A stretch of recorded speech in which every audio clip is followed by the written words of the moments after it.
Bienvenue sur ce podcast. Là, podcast très particulier, notamment pour les jeunes qui souhaitent faire de l'alternance, qui souhaitent vraiment avoir toutes les cartes en main pour leur projet professionnel. Euh, Là, durant ce podcast, j'ai tenu vraiment à interviewer Badrou sur TikTok, qui va nous donner son point de vue notamment sur l'alternance, sur les études et plus encore. Et donc, on commence sans plus tarder. Badr ou Badrou, comment tu veux que je t'appelle? Tu peux m'appeler Badr, c'est mon prénom dans la vraie vie, on va dire. Ouais. Badr qui veut Mon dire prénom, lune, il me semble, hein. exactement, c'est bien ça. Ça veut Euh, dire la pleine lune en arabe littéraire. Je exact. suis d'origine, je suis d'origine marocaine. Eh, Euh, et du coup, Badrou, c'est juste un pseudo que j'ai pris pour les réseaux parce que ça faisait plus cool pour faire un peu de conseils d'orientation. ok, d'accord. Eh ben, on a de l'info. Bah, du coup, Badr, est-ce que tu peux te présenter rapidement, s'il te plaît? Alors du coup, je m'appelle Badr, j'ai 23 ans actuellement. J'ai commencé mes études supérieures par des études d'ingénieur.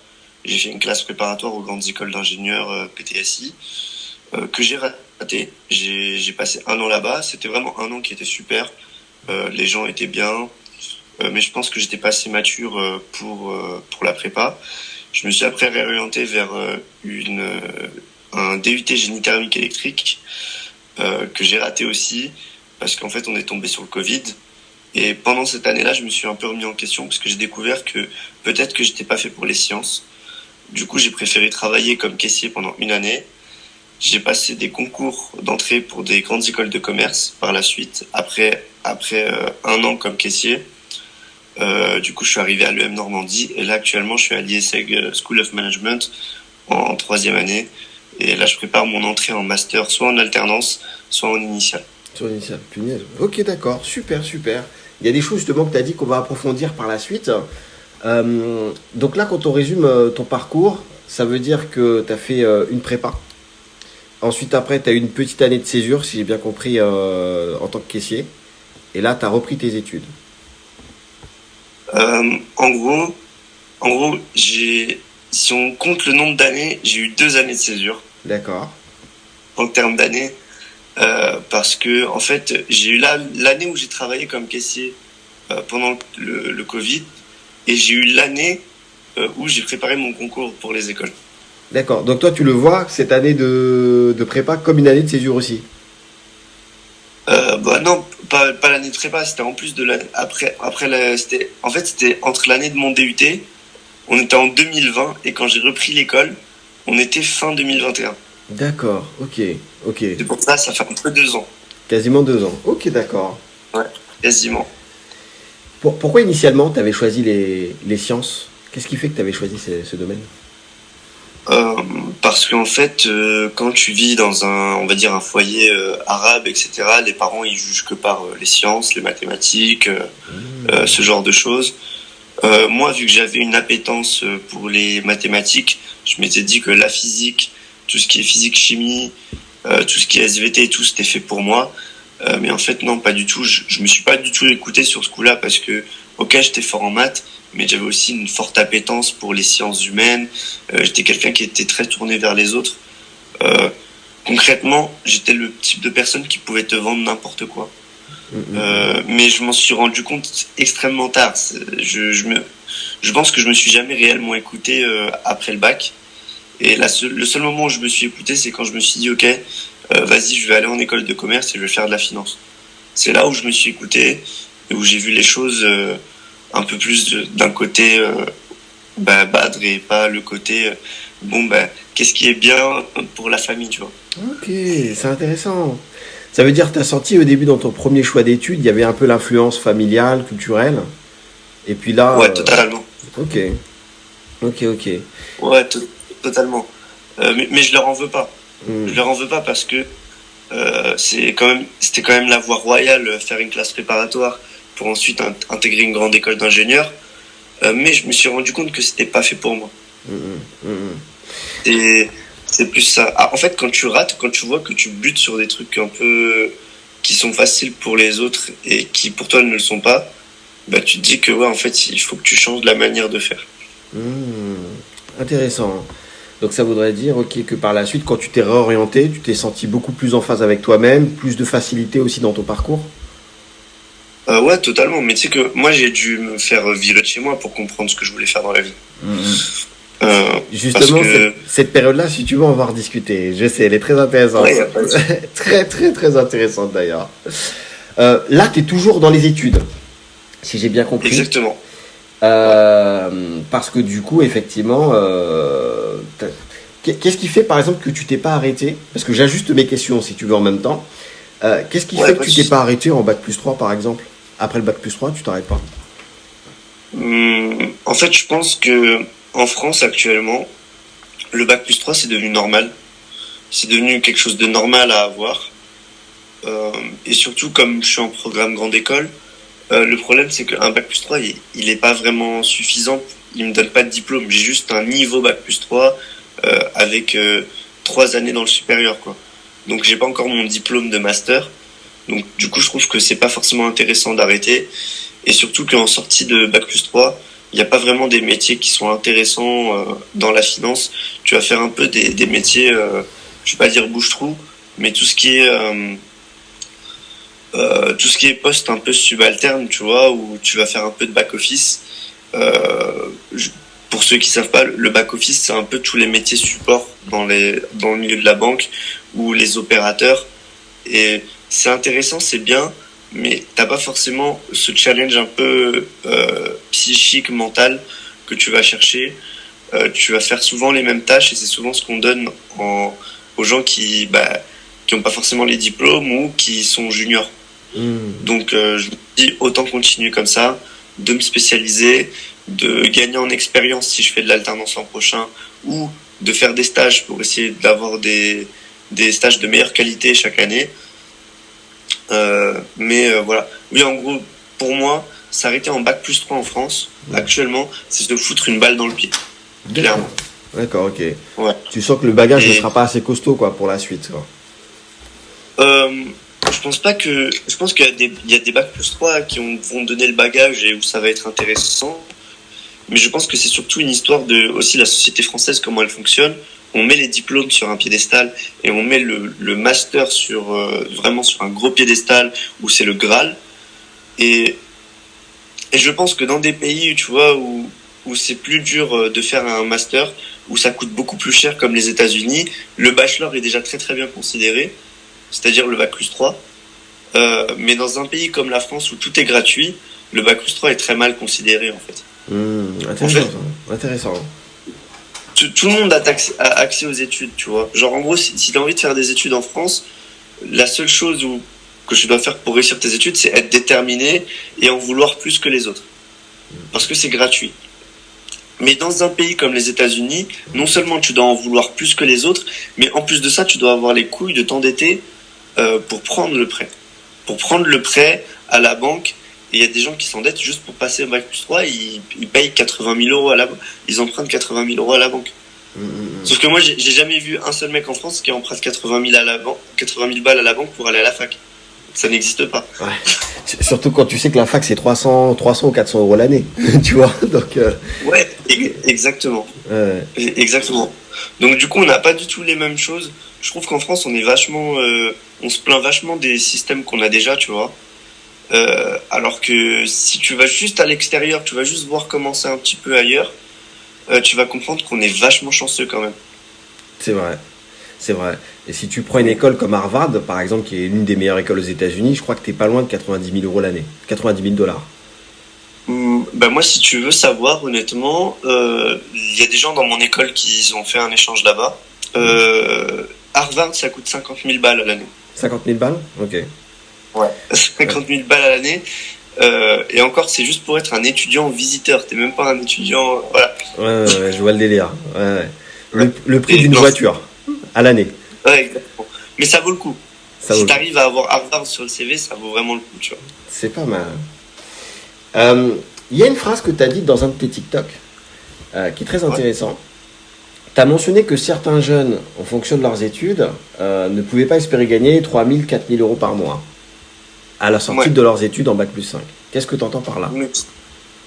Alors, en gros, ce que j'entends, C'est que ce que j'entends, c'est que dans les sociétés françaises et des sociétés, on va dire, tu sais, comme Canal+, les grosses boîtes, je sais pas si t'en as déjà entendu parler en entreprise, mais il y a ce qu'on appelle des screenings.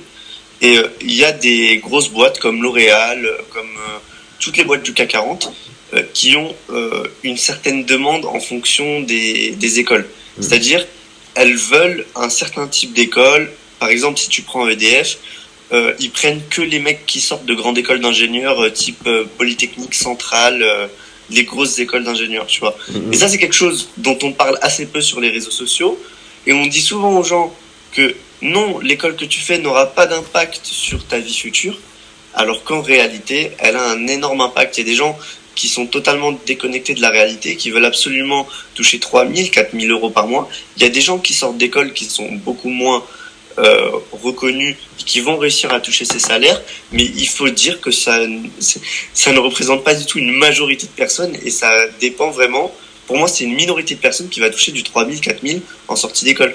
Et moi, je dis pas ça en mode pour dénigrer les gens, et je parle même pour moi quand je dis ça. Parce que moi, je suis dans une école, on va dire, qui fait partie du top 10 des grandes écoles de commerce en France. Je sais que je vais pas toucher 4 000, 5 000 balles en sortie d'école. J'en suis conscient. J'en suis conscient. Et je veux juste que les gens arrêtent de vivre en fait dans un monde de bisounours. Et en fait, il y a d'autres types d'écoles où là, je suis très catégorique là-dessus. Ce sont les centres de formation professionnelle qui font croire à leurs étudiants que ce sont des écoles de commerce, qu'ils ont des accréditations, alors qu'elles ne doivent pas du tout rendre les mêmes comptes que les grandes écoles de commerce et les grandes écoles d'ingénieurs. Je vais te donner un exemple tout con. Les grandes écoles de commerce, elles doivent avoir au minimum 50% de leurs professeurs qui sont des professeurs doctorants, qui ont un doc, qui sont habilités à faire de la recherche en gros. Ok. Alors que ces centres de formation professionnelle, eux, ils n'ont pas du tout ça, ils n'ont aucun rendre à compte au ministère de l'enseignement supérieur, et du coup ils peuvent venir et parler comme ils veulent et dire t'inquiète pas, oui, notre master c'est comme si c'était un master, notre bachelor c'est comme si tu passes un bachelor dans une autre école, etc. Et du coup, bah oui, à un moment t'es obligé de dire aux gens que non, c'est pas la même chose, qu'une certification professionnelle, certes ça va te préparer au monde du travail, mais au début tu vas serrer les dents parce que les salaires ça va pas être intéressant. Il faut dire ce qui est. Il faut dire la vérité. Quand tu fais de la certification professionnelle, tu vas avoir, on va dire, un niveau qui va être certifié par le ministère du Travail, mais tu n'auras jamais le diplôme qui est certifié par le ministère de l'Enseignement supérieur. Et c'est là où j'explique aux gens, les gens qui sont dans des grosses facs, etc., elles ont non seulement le niveau Bac+5, mais en plus de ça, elles ont le titre RNCP qui va avec, parce que toutes ces formations sont inscrites de droit. Je sais pas si tu vois ce que je veux dire quand je dis que c'est inscrit de droit. C'est tout simplement pour les gens qui sont pas forcément dans ce milieu-là, c'est que en fait, pour reconnaître que ton diplôme il te donne accès à une gamme de métiers, ils vont être inscrits à plusieurs titres RNCP dans plusieurs métiers différents. D'accord. Et ça, c'est automatiquement inscrit. Alors que les centres de formation professionnelle, en général, ils vont aller louer un RNCP à une autre école et en général, elles n'ont pas passé l'audit de France Travail pour avoir ce RNCP-là. Et moi, c'est là où j'en veux un petit peu aux écoles qui jouent un petit peu sur ces termes-là, c'est que en fait, elles ne préparent pas leurs étudiants, elles ne disent pas à leurs étudiants qu'elles ne vont pas leur donner un diplôme et qu'elles vont leur donner un titre professionnel qui va leur permettre de travailler. Et je suis d'accord avec le fait qu'il faut des titres professionnels pour permettre aux gens de bosser, mais il faut aussi arrêter d'être flou et de dire aux gens la vérité, parce que si on leur dit la vérité, je pense que s'ils avaient à faire le choix entre la fac et un centre de formation professionnelle, si on leur expliquait clairement comment ça marchait, je pense qu'il y en aurait beaucoup qui feraient la fac. D'accord. Et qui plus est, la fac propose des formations en alternance. Oui, il y en a exactement. Et c'est pour ça, en fait, je comprends pas pourquoi on dénigre la fac, pourquoi on dénigre tous les autres... Enfin, je trouve, et je sais pas si tu peux me dire ton ressenti, mais je trouve que ces dernières années, sur les réseaux, on a eu un gros dénigrement des études en général. Mm. Je trouve que les études sont très mal vues ces derniers temps. Il y a aussi la vague entrepreneuriale qui a poussé beaucoup sur les réseaux Ouais, sociaux. Et avec cette fameuse phrase, toi, tu as fait des études, mais moi, sans études, je fais 10 000 € par mois. En gros, c'était ça le message. ouais, totalement. Mais moi, je pense que c'est des charlatans, ces mecs-là. Mhm. Je pense que ils sont totalement déconnectés du réel. D'accord. Ça, c'est comme ça que tu le ressens, quoi. Bah, je connais des entrepreneurs à succès. Mhm. Je connais beaucoup. Et ces gens-là, même si concrètement, j'ai un ami qui est entrepreneur et il connaît un gars de 18 ans qui fait actuellement, il a 18 ans, hein. Il a 18 ans, il fait 50, alors pas 50 millions, mais en tout cas il fait des millions d'euros par an de revenus. Il est en Thaïlande et tout. Et ce mec-là, un jour, il parlait d'alternance avec ses autres potes entrepreneurs. Et le gamin leur dit quoi? Leur dit, c'est quoi l'alternance? Vous pouvez m'expliquer? Je connais pas. Donc, donc, vous voyez, tu vois, quand un mec comme ça me dit c'est quoi l'alternance, je connais pas, parce qu'en fait il a tellement bien réussi et il est tellement genre bien, il a tellement la tête bien faite que en fait il a pas connu cette souffrance-là de faire l'alternance ou quoi. Ah ben là tu te dis on vit pas dans le même monde et qu'il y a des gens qui, tu sais, lui il a même pas eu le temps de se faire un petit peu niquer par la vie, tu vois. Genre Mhm. il connaît pas ça, tu vois. Parce Ouais. que l'alternance, faut quand même avouer, pour quand t'es en bac plus 3 tu vois, pour ceux qui voilà, c'est quand même tu vas faire le même boulot que les mecs qui travaillent en CDI en temps plein, et en plus de ça, tu dois satisfaire l'école à côté, tu vois. C'est vrai. Tu vois, tu dois être fort à l'école, tu dois être un bon étudiant, tu dois être un bon travailleur, et en plus de ça, non seulement tu dois être un bon travailleur, mais tu dois être irréprochable au travail, Mhm. tu vois. Alors que quand tu vois la plupart des gens qui travaillent aujourd'hui dans le monde du travail français, on les connaît tous. Ils viennent, ils travaillent 8 heures, ils font leur journée avec 3 heures de pause réparties sur leur journée sous forme de pause club de 5 minutes ou 10 minutes, avec des pauses café, leurs biscuits, la pause déj où ils prennent 1 heure, parfois 1h30 parce que voilà, ouais, c'est pas grave de prendre 30 minutes de plus, de toute façon, j'ai pas grand chose à faire dans ma journée en bureau. Et voilà. Et voilà. Et c'est des gens comme ça qui viennent t'expliquer que oui, que l'alternance, c'est vraiment le feu. Mais bon. Mais l'alternance, pour moi, c'est vraiment bien. Ça a des bons côtés, hein. Ça a Mhm. d'extrêmement bons côtés. Mais il faut nuancer tout ça. C'est intéressant ce que tu dis. Ça me rappelle un livre qui s'appelle Bullshit Job et qui avait fait une étude. Le gars avait fait une étude et il disait que finalement, dans les métiers de bureau, on ne travaillait que 50% de son temps. Incroyable, hein? Pour moi, je suis persuadé que pour certains jobs de bureau, c'est faux. Mais pour d'autres jobs, pour moi, c'est vrai. Mhm. Euh, C'est-à-dire que pour moi, tous les jobs liés un peu à la facturation, liés un peu avec du conseil client, pour moi, c'est un peu bullshit, genre Mhm. en bureau. Je trouve, à mon humble avis. Après, il y a d'autres jobs qui sont un petit peu plus intéressants où on va s'intéresser, par exemple, les jobs d'audit. Pour moi, quelqu'un qui fait une alternance en audit, c'est extrêmement important. Quelqu'un qui fait une alternance dans un milieu qui va lui demander en fait de développer des compétences qui sont transverses un peu, qui sont pas forcément pas que du hard skills, mais vraiment apprendre on va dire pour ceux qui font de l'audit par exemple, à cibler son client, à voir ce qu'il va dire, etc. Comment tu vas gérer les rendez-vous avec le client et tout. Euh, Ça, c'est que l'alternance qui va te l'apporter. À force d'aller chez le client, à force de voir comment il travaille, Mhm. comment chaque client est différent, comment chaque industrie est différente, là, oui, je trouve que c'est intéressant. Mais un mec qui vient, il me dit, ah ouais, moi, je vais faire alternance pour faire vendeur. Ah, franchement, j'ai envie de me jeter par la fenêtre, tu vois. Je trouve ça inintéressant. Je trouve, en fait, j'ai l'impression qu'on propose l'alternance à des gens qui sont un peu précaires pour ne jamais leur permettre en fait de sortir de cette précarité-là. Pour leur dire, écoutez bien, on va vous filer l'alternance. Voilà, tu gagnes un petit peu d'argent, mais t'en gagnes pas trop. tu fais les cours, mais t'es pas trop ambitieux, reste dans ta zone de confort.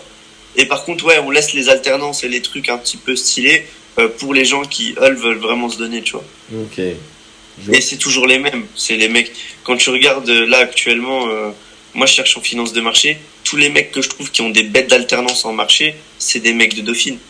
Des Dauphinois ou des mecs en grande école de commerce.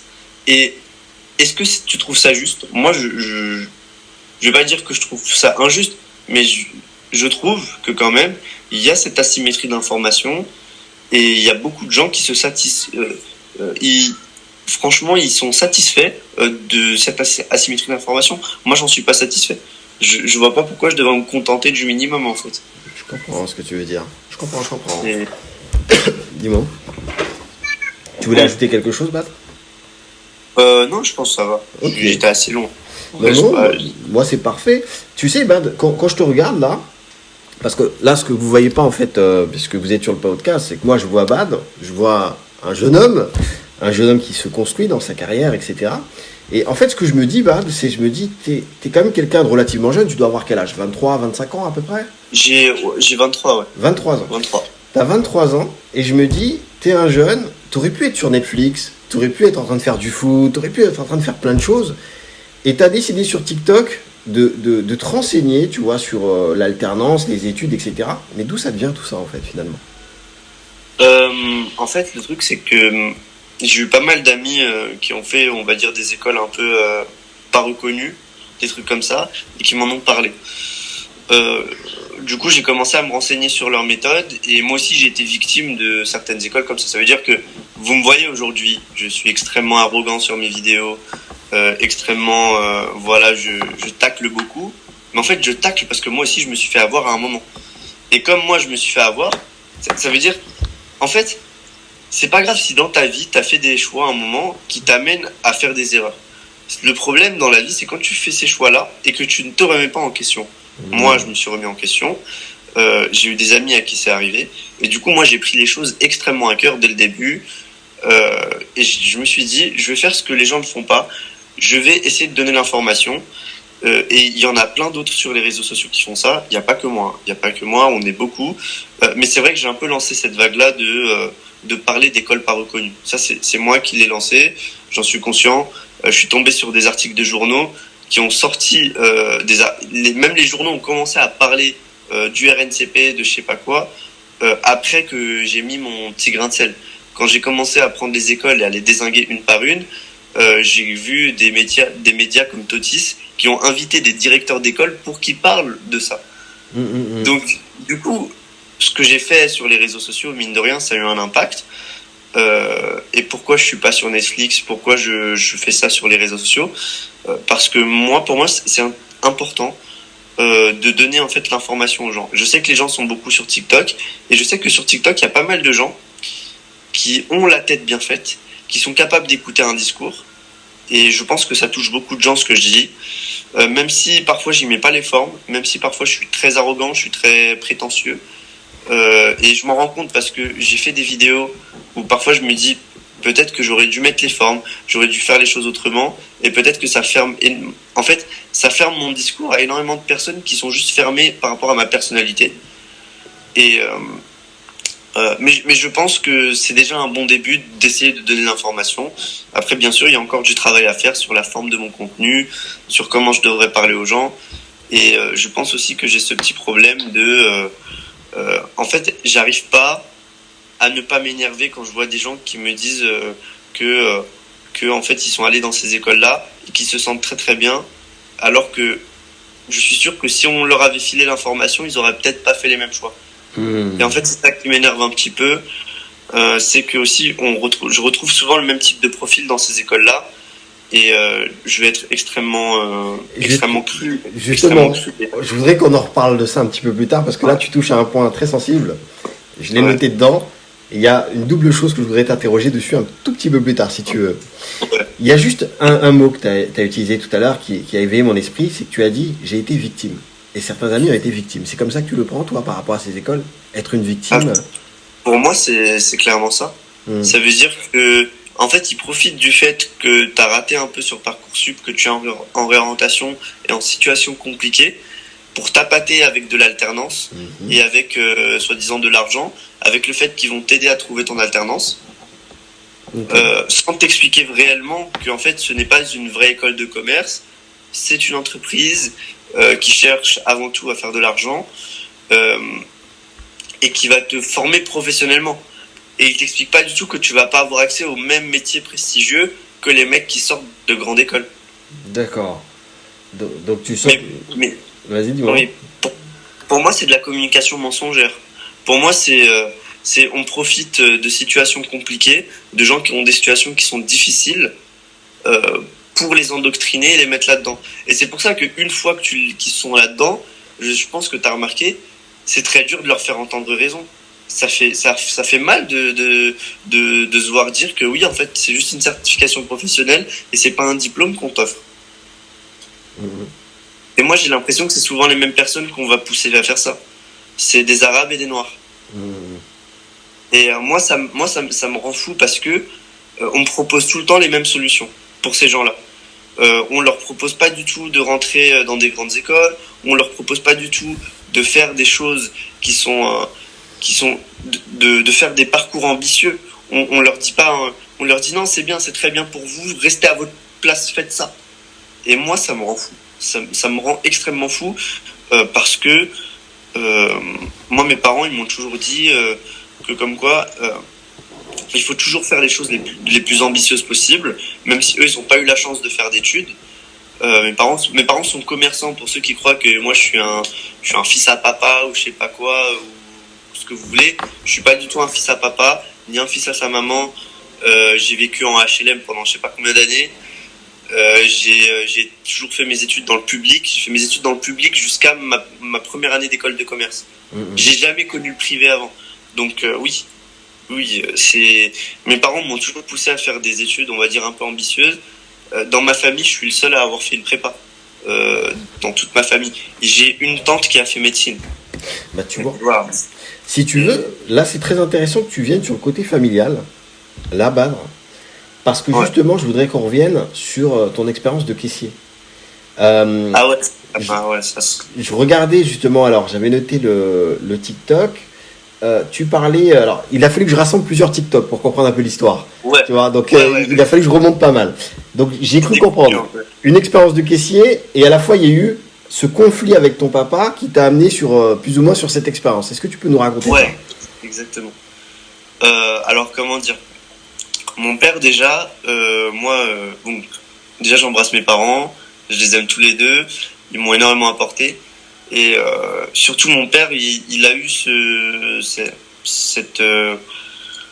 en gros, ce qui s'est passé concrètement, c'est que mon père voulait pas que j'arrête les études. Il voulait absolument que j'ai une formation pour septembre. Sauf que moi, j'ai un peu décidé de le faire dans son dos. Je me suis pas réinscrit sur Parcoursup parce que je savais que je voulais pas faire ça. Et j'avais déjà trouvé une expérience de caissier. Mon père était content que je travaille à côté de l'école, que je fasse d'autres choses. Mais pour lui, c'était pas du tout un métier intéressant pour moi. Parce que tout simplement, mon père, on a toujours eu un petit peu ce conflit, mais parce qu'en fait, il sait très bien que moi, j'ai un peu la tête bien faite. Et lui, il a pas eu cette chance-là d'avoir des parents derrière pour les études, etc. Et du coup, à chaque fois, il se compare à moi et ça le rendait fou que je me bridais, que je travaillais pas assez à l'école, que je donnais pas mon maximum. Même en prépa, ça l'a vraiment énervé que j'ai raté alors que j'avais concrètement le niveau pour passer. Parce qu'à la fin de ma prépa, malgré tout, ils avaient envoyé une lettre ou je sais pas quoi pour ma réinscription. Je n'avais pas compris. Donc du coup, mon père, il a toujours eu ce côté un petit peu les études, parce que lui, il a pas eu la chance d'en faire. Et du coup, on arrive en fin juin. Non, même pas fin juin, c'était mai-juin, fin mai à peu près. Et je lui dis que je vais pas reprendre des études. Je vais le voir au pressing, tranquille. Je me dis, je vais lui parler, ça va se passer comme sur des roulettes. Et là, il me prend à part et il me dit, écoute, moi, je te laisserai pas foutre en l'air ta vie. Il m'a dit, soit tu reprends une formation en septembre, soit tu sors de la maison. Sauf que, faut bien comprendre que mon père, c'est le genre de mec qui va toujours dire des choses qui vont dépasser un petit peu sa pensée. Il réagit un peu, il a un peu le sang chaud. Je suis un peu pareil que lui sur ça. Et du coup, moi, il me dit ça. Moi, je rentre chez moi, je fais ma valise. Mais lui, il ne s'y attendait pas du tout. Lui, le soir, quand il est rentré à la maison, il fait il est où Ah, carrément. Ah, d'accord, ok. Ouais. Tu vois. Et du coup, c'est loin parce que quand j'ai fait cette vidéo, les gens, ils ont cru que mon père, c'était un tyran ou je sais pas quoi. Alors que pas du tout, tu vois. En fait, non, pas du tout. En fait, il est très dur. Il fonctionne un peu à l'ancienne. Mais il fait les choses à sa manière. C'est-à-dire que c'est un truc que j'ai compris. J'avais toujours eu un peu de conflit avec lui. Mais parce qu'en fait, moi et lui, on est semblables, en fait. Je suis pareil que lui. J'ai le sang extrêmement chaud. J'aime bien, je réponds du tac au tac. Je me laisse pas faire. Et lui aussi, il est comme ça. Et du coup, il voulait absolument pas que je foute ma vie en l'air. En fait, lui, il avait juste peur que je goûte à l'argent et que je veuille plus jamais retourner vers les études. Je comprends, ouais. Ça a grande peur. Qui est une des causes qui fait que beaucoup de jeunes arrêtent leurs études, d'ailleurs. Oui, exactement. Ouais. Ok. Et donc, parle-nous un petit peu de cette expérience de caissier. Comment ça s'est passé, ce moment-là? Franchement, je me sentais très libre. Mais aussi, c'est l'une des périodes de ma vie où je me suis senti le plus insulté. Insulté. Ah, oui. Insulté par ma condition, c'est-à-dire qu'en fait, concrètement, quand tu vas travailler dans ce type de taf, soit tu vas tomber sur des personnes extrêmement bienveillantes, qui aiment bien les têtes bien faites, qui aiment bien les gens qui ont fait des études et qui sortent un petit peu de l'ordinaire. Soit tu vas tomber sur des gens qui détestent les mecs qui ont fait des études, qui ont la tête bien faite, et ils vont faire exprès de te faire des tâches ingrates juste pour te casser, tu vois, concrètement. D'accord, ok. C'est-à-dire que j'avais deux types de managers. J'avais le manager qui me faisait totalement confiance, qui me donnait des missions hyper compliquées à faire, et moi je trouvais ça hyper challengeant et j'aimais bien ça. Quand on me filait des prix à faire, parce que moi j'ai fait du pricer pour les centrales. J'ai aussi appelé des centrales d'achat pour faire des commandes, etc. Quand j'étais caissier. Et ça, je trouvais ça hyper intéressant parce que t'as un petit onglet négociation, tu vois. Ouais, T'as un ouais. petit truc, tu parles avec la centrale d'achat, etc. Et t'apprends petit à petit, tu te dis, ah ouais, putain, vas-y, j'ai pris deux barquettes de melons, mais les melons, vas-y, sont dégueux, ils viennent de je sais pas où, tu vois. J'aurais pas dû les prendre, j'ai pas demandé la provenance, et du coup, on se retrouve avec deux barquettes de melons que je dois faire partir. Bah vas-y, qu'est-ce que je vais faire? Je vais les mettre moins cher. Quelle marge je vais mettre? Quelle marge je vais faire? Donc ouais, ça c'était intéressant. Mais par contre, quand on venait me voir et on me disait ah non, tu n'utilises pas la balle à compression pour compresser les cartons, tu vas les écraser dans une poubelle toi-même avec tes pieds. Hum, hum, hum. Et ça, c'était toujours le même manager qui venait me voir pour faire ça. Et lui, il m'aimait pas parce que à chaque fois, en fait, il me donnait un truc et je le faisais pas de la manière qu'il voulait. Je le faisais genre pour que ça me prenne 30 minutes et lui voulait que je fasse la méthode qui va me prendre 1h30, 2 heures. Ok, d'accord. Donc ouais, je me suis fait à la fois, on va dire, hackage, tu vois, par des managers comme ça, et à la fois par des clients, puisque j'ai travaillé en période de Covid, et j'ai eu des clients qui m'ont dit des trucs, mais hyper racistes, tu vois. Des trucs en mode, ouais, de toute façon, les gens comme toi, ils restent pas très longtemps dans ce type de taf parce qu'ils sont pas capables de les garder, tu vois. Ouais, ouais, Parce que, c'est méchant. soi-disant, en gros, je suis pas, en fait, elle voulait absolument que je la laisse prendre un caddie chez elle, et moi j'avais eu des directives, on m'avait dit, les caddies c'est interdit, quelle que soit la personne. Ça peut, elle me dit oui, mais moi je connais lui ici. Je lui dis, écoutez-moi bien. Je lui dis, vous pouvez même connaître le père du patron de l'entreprise qu'il y a ici, vous prenez aucun caddie chez vous. Et elle a commencé à me dire, ouais, les gamins comme toi, ils restent pas longtemps ici. Et moi, c'est l'un des premiers, on va dire, c'est l'un des premiers, un des premiers red flags que j'ai eu quand j'ai travaillé, et je me suis dit en fait ça va être ça ma vie si je fais pas de diplôme et si je laisse des attardés me parler, quoi. Genre en fait la meuf elle a pu me parler uniquement parce qu'en fait elle croyait qu'elle était au-dessus de moi. D'accord, ok, je comprends. Ouais. Oui. Et aussi un deuxième truc aussi c'est l'expérience qui m'a un petit peu traumatisé, on va dire, dans le milieu de la caisse, c'est quand j'ai vu des gens qui étaient dans le même lycée que moi, qui faisaient semblant de pas me connaître quand ils me voyaient en caisse. Ah ouais? Ça, Ouais. ça je l'ai pas vu sur les réseaux. T'en avais parlé, ça? J'en ai jamais parlé, mais j'en parle en général En off. en off, tu vois. Ouais, ouais. Mais moi, ça m'a fait hyper mal, tu vois. Je l'ai très mal pris. Tu sentais qu'ils évitaient ta caisse pour aller sur une autre caisse, quelque chose comme ça? Pas forcément, mais quand ils passaient à ma caisse et que je leur disais bonjour, ils faisaient juste un sourire comme ça et voilà, quoi. Ok, d'accord. Moi, je te connais, mais voilà, on se connaît pas. Tu le ressens comment au fond de toi quand tu vis cette situation? Pour moi, c'était une insulte. Hmm. C'était une insulte, surtout que bon, ils avaient pas fait des études extraordinaires. Maintenant, quand je les vois, ils ont pas fait des trucs de fou. D'ailleurs, sur toute ma classe, il y a 50% qui a arrêté les études de terminale. 50% ont arrêté les études après un bac plus 2, bac plus 3. Ils sont pas allés plus loin. Ok. Donc, oui, oui, moi je l'ai très mal pris. Après, les gens se rendent pas compte, mais en France, on a beaucoup ce truc de paraître. On veut pas être embarrassé, etc. Et moi, je m'en fous de ça. Moi, honnêtement, si j'avais dû être embarrassé dans ma vie, j'aurais jamais ouvert de compte TikTok et j'aurais jamais commencé ce que je fais. Donc, je pense que c'est aussi un peu ma force. J'ai pas peur de dire ce que je pense. J'ai pas peur de dire les choses, même si ça peut fâcher les gens. Et après, je pense que chacun a sa sensibilité, chacun a son vécu. Mais en fait, les gens, quand ils me voient, ils croient que pour moi, c'est facile parce que j'ai mes parents, j'ai ça, j'ai ci. Tout est facile pour moi, tout est tranquille. Et les gens se rendent pas compte que moi aussi j'ai galéré, moi aussi j'ai eu des situations un peu bizarres. Voilà, c'est pas vos affaires en fait. Je vous en parle pas parce que c'est pas vos affaires. Et puis si vous avez vraiment besoin que je vous raconte ma vie pour que vous vous identifiez à moi, allez voir les contenus de toutes les autres personnes, vous pourrez vous identifier à eux et ils auront fait des trucs de merde. Donc voilà. Et c'est simple. D'ailleurs, là, pour terminer sur cette partie caisse, cette expérience de caissier, comment tu t'es dit, ok, j'ai le mindset, je me donne le mindset pour maintenant reprendre les études? D'où t'es venu ce déclic? Alors les gars, ça c'est un conseil pour tous les mecs qui n'ont pas d'ambition. Trouvez-vous une meuf. D'accord. Voilà. C'est le déclic. Alors, comment dire? Je suis tombé amoureux d'une fille quand j'étais là-bas. Elle était en école de commerce. Et le truc, c'est que moi, je savais que j'allais faire une école de commerce. Mais juste, j'avais pas encore mis les actions en place pour y aller. Et j'avais pas commencé à me renseigner.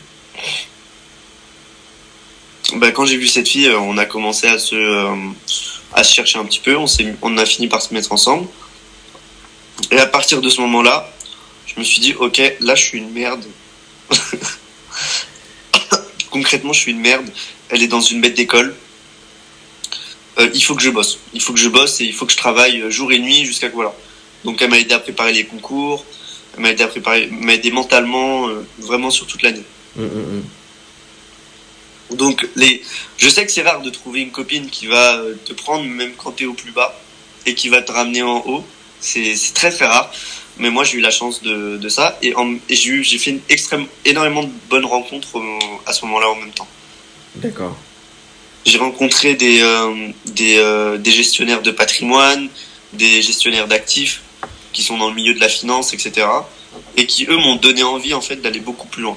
Quand tu dis rencontrer, c'est des rencontres qui se sont faites au gré des choses ou que tu as provoquées? En fait, il y avait un moment où quand j'étais caissier, je provoquais. D'accord. C'est-à-dire que dès que je voyais un mec qui était en costume, j'allais le voir, je lui demandais ce qu'il faisait dans la vie. Pas mal. Ouais, j'étais en jogging. Hein. J'étais en jogging. J'avais ma barquette de pain de mie, tu vois, que je rangeais, et je leur demandais ce qu'ils faisaient. Parfois ils me répondaient, tu vois. Parfois ils me répondaient pas, mais je leur redemandais jusqu'à qu'ils me répondent. D'accord, ok, intéressant. Donc tu es sur ton lieu de travail, comme les TikTokers, qu'est-ce que vous faites dans la vie? Tiens, vous avez...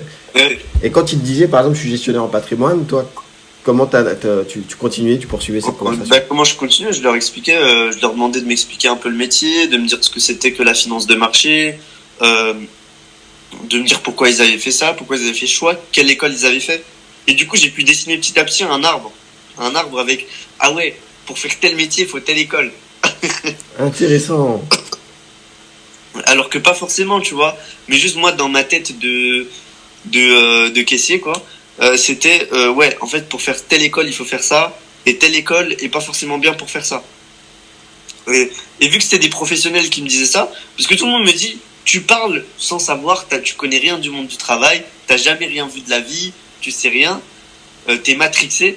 Alors que je tiens pas ça de moi, c'est pas moi qui ai dit ça sur les écoles.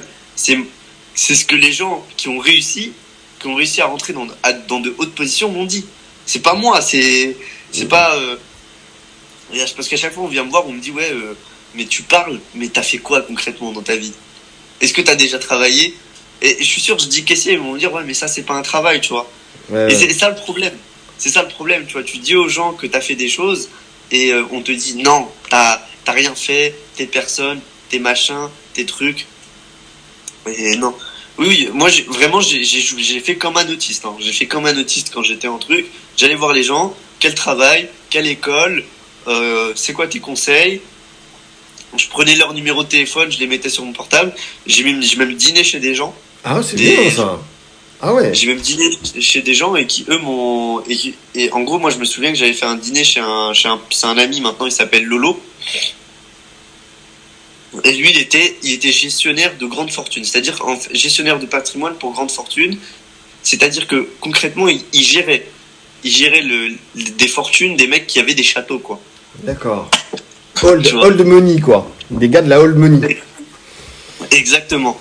Et du coup un jour je vais chez lui et on mange, et je me souviens, il me fait un steak tartare. Il me fait un steak tartare le soir. Il me prépare le steak, il me sort mon coca, il me sort mon truc et tout. Et à un moment, il me dit, qu'est-ce que tu vas faire? Il m'a fait, qu'est-ce que tu vas faire et pourquoi tu te branles comme ça? Pourquoi tu vas pas à fond? Pourquoi tu dégages pas du G20 et tu commences pas à travailler comme un fou furieux?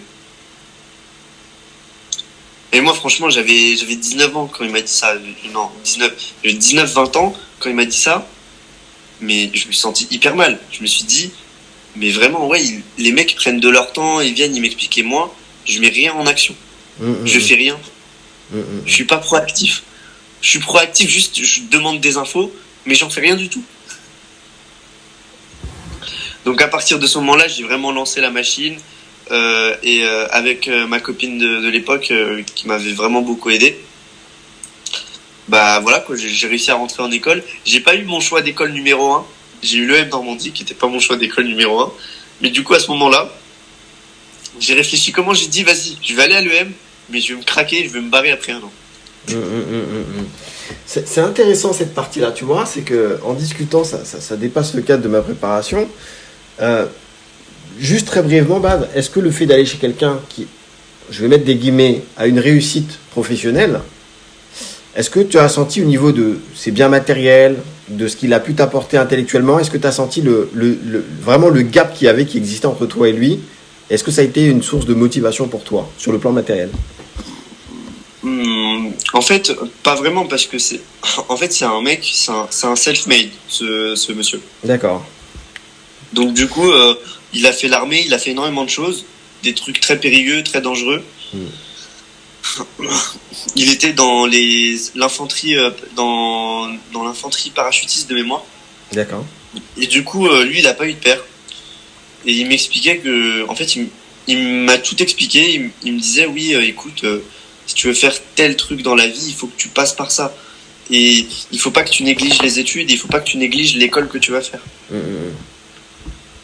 Et oui, je l'ai senti que dans ce qu'il me disait, qu'il avait une appréhension différente de la vie.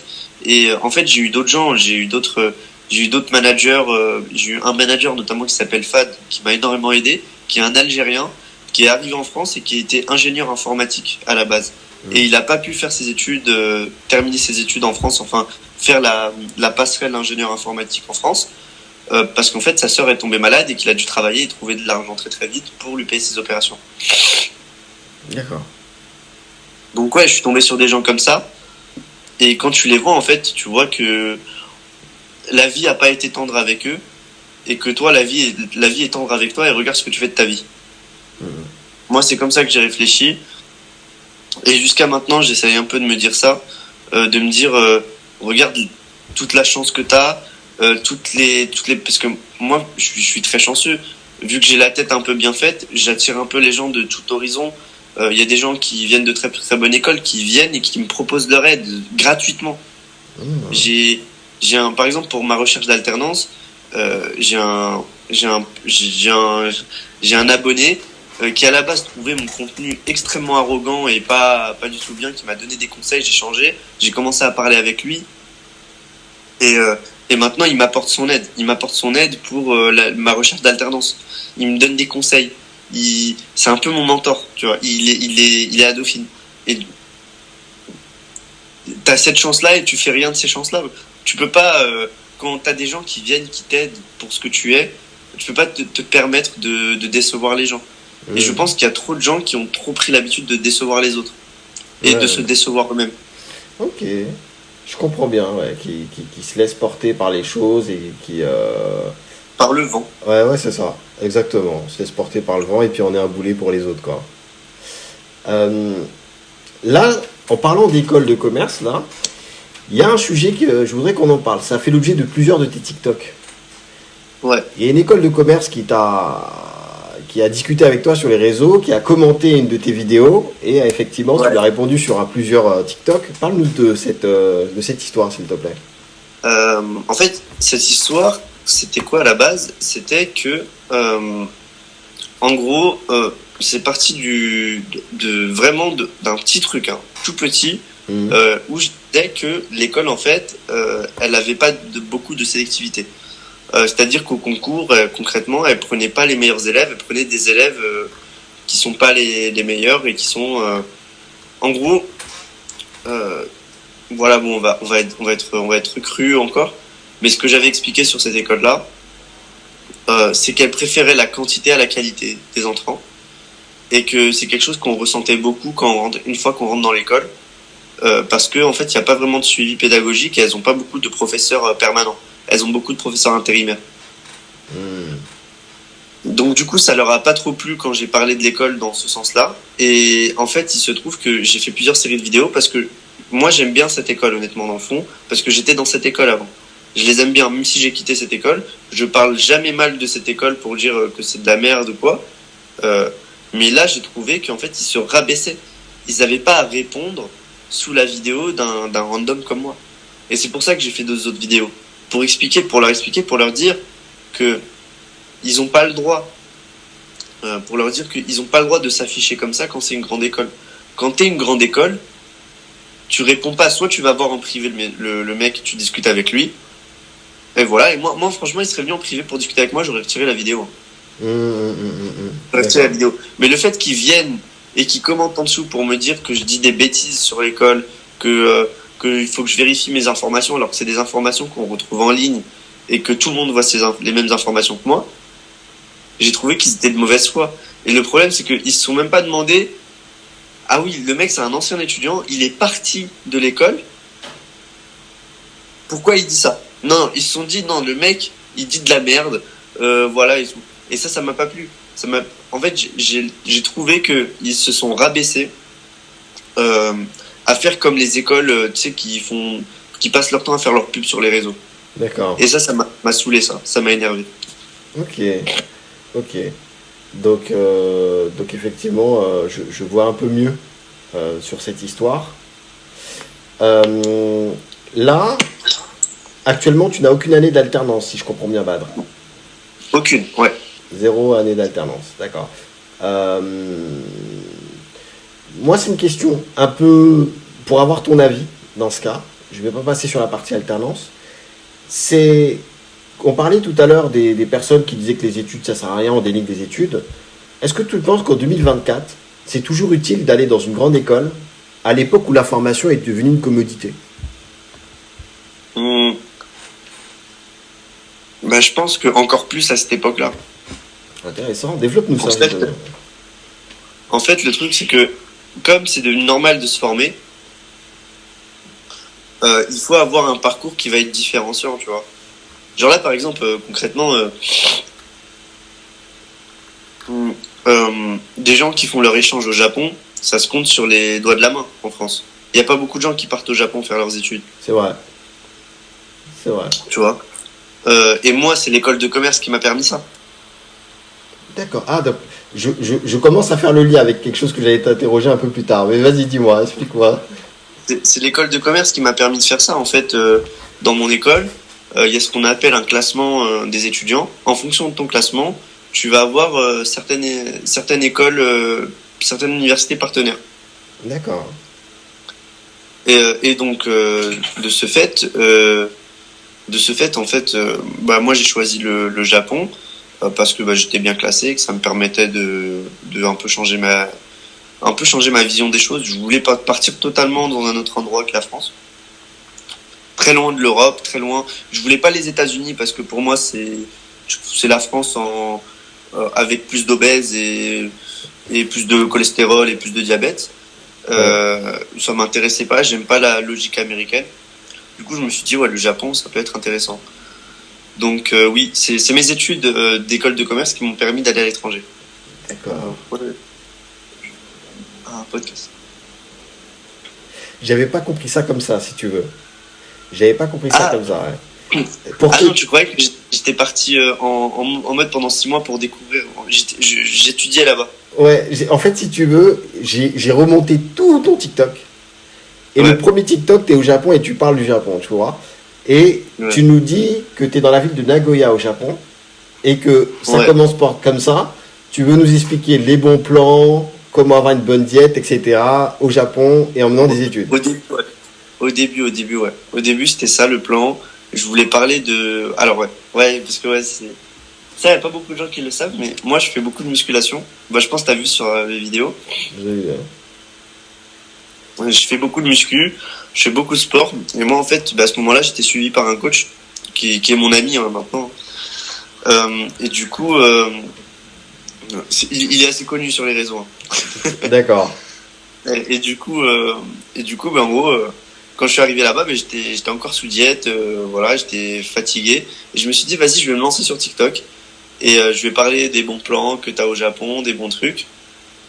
Sauf que après, je me suis rendu compte que la niche Japon, elle avait été saccagée sur TikTok, tu vois. Tout le monde fait des vidéos dessus, tout le monde dit ça coûte pas cher, ça c'est bien, ça c'est bien, ça c'est bien. Et en fait, ça m'a saoulé, je me suis dit je vais pas me différencier, c'est nul, tu vois. Ouais. Mais du coup, petit à petit, j'ai commencé à parler un petit peu de parcours scolaire, d'école, de trucs et tout. Et j'ai vu que ça commençait à prendre et ça commençait à plaire aux gens. Donc j'ai continué dans cette voie-là. Et après, j'ai eu plusieurs petits clashs avec des écoles, avec des trucs. J'ai fait mon petit bout de chemin depuis. Et du coup, maintenant, j'essaye d'aider au plus possible, tu sais, les gens qui rentrent sur la niche des écoles. J'essaye de leur donner toutes les cartes pour qu'ils réussissent et pour qu'ils se fassent pas avoir et aussi pour qu'ils aient une bonne expérience sur TikTok. Ok. C'est toujours bien. Très bien, je comprends bien. Maintenant, je voudrais savoir, qu'est-ce que tu penses de cette phrase? C'est la phrase d'un intellectuel, je ne vais pas dire son nom ni son prénom. Voici ce qu'il dit. Le bac plus 5 actuel a la valeur du baccalauréat en 1965. Je pense que c'est pas loin de la réalité. Je pense que c'est pas loin de la réalité. On a une grosse baisse du niveau intellectuel en France et du niveau de sélectivité des études. Faut bien comprendre que ce que tu vas voir maintenant en première année de classe préparatoire, en 1965, je suis persuadé qu'il l'étudiait au bac, tu vois. Donc oui, quand tu passes d'un bac qui est obtenu par seulement 30% de la population, enfin des gens qui le passent, à un bac qui est obtenu par 96%, tu te poses des questions. Ouais. Donc oui, non, je suis totalement d'accord, mais je pense aussi que c'est dû au fait que la France, elle a un système qui fait que les générations d'avant ont eu beaucoup plus de chance et ont beaucoup plus bénéficié d'aide que les autres. C'est tout simple en fait, parce que plus on avance, plus le système d'aide sociale en fait il ne marche pas en fait, il fonctionne à perte. On est à déficit et les gens croient qu'on peut rester avec un système d'aide sociale tel que celui qu'on a en France actuelle et en même temps que toutes nos infrastructures sur le côté restent aussi qualitatives qu'avant. Mais non, ça marche pas en fait. Il y a un moment, on n'a pas de l'argent infini. C'est pas parce qu'on est un État qu'on peut sortir des obligations en veux-tu en voilà pour financer notre dette que c'est bon. Donc tu rejoins effectivement, d'accord, cette pensée, plus ou moins d'ailleurs. Je pense que pour les trucs élitistes type Polytechnique, je pense qu'on a à peu près les mêmes gens qui rentrent là-dedans. Mais si on prend leurs parents qui sont entrés dedans, leurs parents sont 10 fois plus chauds qu'eux, je pense. Mais après, c'est sûr que ces gens-là, par rapport à nous, à notre référentiel, à moi ou à toi, ça reste des absolus brutes. C'est des brutes. Hein. C'est des brutes, ces mecs-là. Ils sont très très forts. Mais par contre, si on les compare avec des mecs de 1965 qui passaient les concours, qui faisaient pareil, c'est pas du tout la même chose. Je comprends. Tu sais d'ailleurs, petite remarque personnelle. Moi, ce que je trouve, c'est que le respect de l'autorité a beaucoup disparu. Tu vois, dans les écoles, notamment les écoles publiques. Et pour avoir parlé avec certains professeurs, je vais dire ça comme ça, et enseignants, et avoir vu beaucoup de podcasts sur le sujet, certains profs disaient qu'aujourd'hui, c'est 70% du temps en discipline et 30% en vraiment apprentissage pur. Tu vois, t'imagines la perte en termes de... Dis-nous. Et, bah oui, c'est le cas. C'est le cas, honnêtement, les gens sont mal élevés, sont mal éduqués, ils se rendent pas compte de la chance qu'ils ont d'aller à l'école. Après, j'ai envie de dire, on est souvent immature en général quand on est au collège-lycée. Mais il y a un autre truc aussi qu'il faut prendre en compte, c'est que alors moi, je ne compte pas le nombre de professeurs qui m'ont mis plus bactère, alors que j'étais pas du tout un étudiant nul. Ok. Donc, du coup, moi, j'ai cette appréhension envers certains professeurs et certains conseillers d'orientation, malheureusement, parce que j'ai eu des expériences assez compliquées. Mais par contre, j'ai aussi de très très bons professeurs, enfin des mecs qui m'ont poussé et qui m'ont pas dit que c'était infaisable. Et c'est pour ça que je tiens vraiment à rappeler que il faut respecter les professeurs. C'est pas un métier facile, ils sont mal payés. Ils font souvent ça par vocation. Je vous vois arriver les gens qui disent que oui, ils sont fonctionnaires, ils ont plein de vacances, ils ont plein de trucs, ils ont machin. Vous vous rendez absolument pas compte des sacrifices qu'il faut faire pour devenir professeur. Et si on devait compter sur des gens comme vous et comme moi pour devenir prof, on serait tous des attardés. Hein. Moi, je vous le dis clairement. On aurait à peu près le même. J'aurais pas le niveau intellectuel que j'ai aujourd'hui parce que moi, j'ai beaucoup appris par mimétisme grâce à des professeurs. Je suis pas du tout un mec qui lit des livres. Je suis pas du tout quelqu'un qui aime lire. J'aime pas lire. J'aime pas m'informer sur les sujets. C'est quelque chose que je déteste faire. En fait. Vraiment, je déteste lire. Genre ça, vraiment, c'est un truc que je peux pas. Je préfère écouter des podcasts et écouter des comment ça s'appelle, des livres audio. Mais par contre, tu me donnes un livre et tu me dis lis, je te dis, tu peux attendre 30 ans avant que je lise un truc, quoi. Je comprends. Mais je me force petit à petit à changer ça parce que il faut que je me mette à la lecture. C'est important. Moi, ce que je voudrais maintenant, c'est que tu sais, tu conseilles beaucoup les jeunes d'être vigilants par rapport à certains choix d'études, etc. Ouais. Si tu avais quelques conseils, quelques étapes simples à donner à un étudiant qui nous écoute dans ce podcast pour qu'il puisse bien choisir sa formation dans le supérieur, quelles seraient ces étapes ou ces conseils de manière très simple? Dis-nous. Je pense de manière très simple, c'est de ne pas attendre que ça vienne, de ne pas attendre Parcoursup pour commencer à te renseigner. Si tu as la chance d'avoir des proches qui sont déjà dans le milieu un peu de l'éducation, des écoles, qui ont déjà fait des grandes écoles, n'hésite pas à leur demander. Si tu as des parents d'amis, n'hésite pas à leur demander. En fait, j'ai l'impression que les jeunes, ils ont peur de demander aux gens ce qu'ils font, comme travail et comme métier. Ils ont peur d'être mal vus. Non, au contraire, vous serez vu comme quelqu'un de curieux. C'est toujours intéressant. Ne vous auto-censurez pas, s'il vous plaît. Arrêtez de penser que parce que vous êtes de telle origine, de tel truc, de telle ethnie, issu de telle banlieue, de tel endroit, que vous ne pouvez pas faire ces études-là. Ne vous auto-censurez pas. Maintenant, il y a des quotas pour certaines personnes qui viennent de banlieue pour essayer de un peu casser ce truc-là. Donc, profitez des chances qu'on vous laisse. arrêtez de vous victimiser aussi, de vous dire que oui, on vous a pas accepté parce que pour telle raison. Ça se trouve, dans certaines raisons, ça sera le cas. Ils vous auront pas accepté à cause d'une ethnie ou de je ne sais quoi. Mais ça va rien changer à ta vie qui t'a accepté ou pas à cause de ça. Ce qui va changer à ta vie, c'est si tu baisses les bras tout de suite ou pas. Et pour moi, c'est ça le plus important. Le plus important, t'as pas besoin d'être le plus déterminé, le plus fort, le plus truc. T'as juste besoin d'être un petit peu meilleur que la moyenne. Et être un petit peu meilleur que la moyenne, c'est extrêmement simple aujourd'hui, hein, parce que en fait la moyenne elle est nulle, tu vois. Pour moi la moyenne en 1965 c'était 15 sur 20, tu vois. La moyenne en 2024 c'est 7 sur 20. Voilà, c'est ça la moyenne en 2024. Donc franchement, si tu peux pas avoir plus que 7 sur 20, voilà, faut se remettre un petit peu en question. Je pense que aujourd'hui quand tu te compares aux gens, moi quand je me compare aux gens, je me dis franchement, le niveau est bas. Le niveau est pas à la hauteur. Donc voilà, comparez-vous à ce qui est comparable, comparez-vous aux gens qui sont un petit peu meilleurs que vous ou qui sont largement meilleurs que vous, regardez comment ils font les choses et surtout pour votre orientation, je sais que ça paraît bizarre, entourez-vous d'un mentor. Il vous faut un mentor, il vous faut quelqu'un qui va vous guider. C'est intéressant ça ce que tu dis par rapport au mentor. Pour toi, ça apporterait quoi de plus un mentor dans son choix d'études et dans sa réussite d'études? C'est la sécurité. C'est la sécurité. C'est-à-dire que il va venir, le mec, il va te donner des expériences de vie en veux-tu en voilà. Et lui, il va te donner des expériences par lesquelles il est passé. Et toi, tu vas pouvoir apprendre de ses erreurs en fait à lui, que lui il l'a fait. D'accord. Et c'est intéressant de faire ça parce que si tu te sens pas laissé à toi-même. Donc tu te sens pas abandonné. Donc un jeune qui a un mentor, ça lui permet de prendre des raccourcis finalement dans sa carrière professionnelle et puis d'éviter totalement, oui. Ok, d'accord. Totalement. Mais c'est comme partout, on peut prendre le monde du travail par exemple.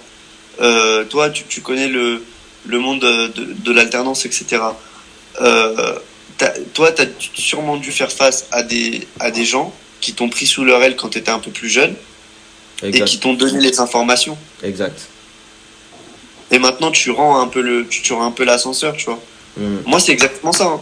Moi, depuis que j'ai commencé TikTok, j'ai eu une très bonne connaissance. Hein. Enfin, maintenant, un ami qui m'a énormément aidé qui est à HEC Paris, qui m'a énormément aidé pour tout ce qui est CV, tout ce qui est postulé en ligne, où est-ce que je devais postuler, comment je devais préparer mes oraux et tout. Je suis sûr que ça m'a apporté une plus-value par rapport aux autres qui postulaient. J'en suis persuadé. Après, je dis pas que oui, vous devriez tous vous lancer sur les réseaux sociaux pour faire ça, mais vous pouvez vous aussi leur parler sur les réseaux sociaux, sur LinkedIn, vous pouvez les contacter. C'est des êtres humains, hein, ils sont comme nous, hein, ils vont vous répondre. Voilà, c'est. Exactement, hein, c'est comme tu disais tout à l'heure, tu le disais, les gens ont peur d'aller au-devant des autres pour pouvoir tout simplement avoir une conversation et se renseigner, tu vois. Donc en fait, le but, c'est de se pousser à avoir une conversation, à sortir de sa zone de confort et se renseigner, quoi. Après, je pense aussi qu'il y a beaucoup d'orgueil. En quel sens? Dans le sens où il y a beaucoup de gens qui se placent en mode je connais tout, je sais tout, j'ai plus rien à apprendre. Ok. Et ça, c'est quelque chose que j'ai souvent remarqué, notamment sur mes vidéos, où parfois j'explique des choses et il y a des gens qui, par orgueil, ne veulent pas m'écouter tout simplement parce que je suis plus jeune qu'eux. Selon eux, j'ai pas, je suis juste quelqu'un qui est matrixé par l'école, que j'adore ça. Alors que moi, je trouve qu'il y a des trucs qui sont mauvais à l'école. Hein. Je trouve qu'il y a des choses qui sont mauvaises à l'école. Je trouve qu'on est un petit peu trop dorloté parfois. Je trouve aussi que en fait les études c'est pas fait pour tout le monde et que malheureusement il y a un moment où tu vas saturer avec les études. Quoi que tu veuilles dire, tu finis toujours par saturer avec les études. Et je pense que c'est toujours cette cassure en fait quand tu retournes dans le monde du travail que tu vois qu'en fait l'école c'est pas si mal, tu vois. C'est ce truc là. Donc oui. En fait, il faut juste être ouvert en fait au débat et être ouvert à la critique. Moi, ça me dérange pas qu'on critique mon école ou bien qu'on critique le fait que je fasse une école de commerce. Tant que c'est constructif. Si c'est pas constructif, je trouve que c'est drôle de se vouloir, de se dire que comme quoi t'es plus intelligent que moi, mais que t'es pas foutu de m'expliquer ton point de vue. Par exemple, il y a des gens qui viennent commenter, qui viennent dire que je suis une merde absolue, qui me détestent. Wow. Je pense que t'as déjà vu les coms, parfois t'as déjà tourné. Il y a des gens qui me détestent, vraiment, ils peuvent pas me voir. Et c'est des gens à qui je propose de venir discuter avec moi en privé, et ils me disent non. Comme si en fait ils avaient peur de découvrir qu'en fait j'étais pas si fermé d'esprit que ça, que j'étais pas le personnage que je suis sur TikTok. Et en fait le truc c'est quoi, c'est qu'en fait moi c'est un truc qui m'énerve sur TikTok, c'est que les gens croient que oui en fait comme je suis sur TikTok, je suis là, ils peuvent se permettre de m'insulter comme ça et qu'il y aura pas de répercussions dans la vraie vie. Mais les gars, moi je vous le dis, demain je deviens connu, je vous suis tous en justice un par un, tous les mecs qui lâchent une seule insulte. Et j'en ai rien à foutre de combien de temps ça me prendra, je m'en tape. Moi je veux juste que les gens comprennent qu'il y a des répercussions en fait, que derrière les comptes TikTok, les chaînes, les trucs, il y a des êtres humains, voilà quoi. Ouais, c'est vrai. Il y a un respect à avoir. Oui, il y a un minimum. Après, bon, moi aussi je cherche un peu, parfois j'insulte, tu vois. Mais c'est le jeu. C'est pour ça que là, tu vois, actuellement, j'en veux pas aux gens. Mais juste, moi, là où j'en veux aux gens, c'est qu'ils viennent, ils consomment le contenu gratuitement. Et en plus de ça, parce que tu leur donnes l'info, ils t'insultent parce que, voilà, ils aiment pas.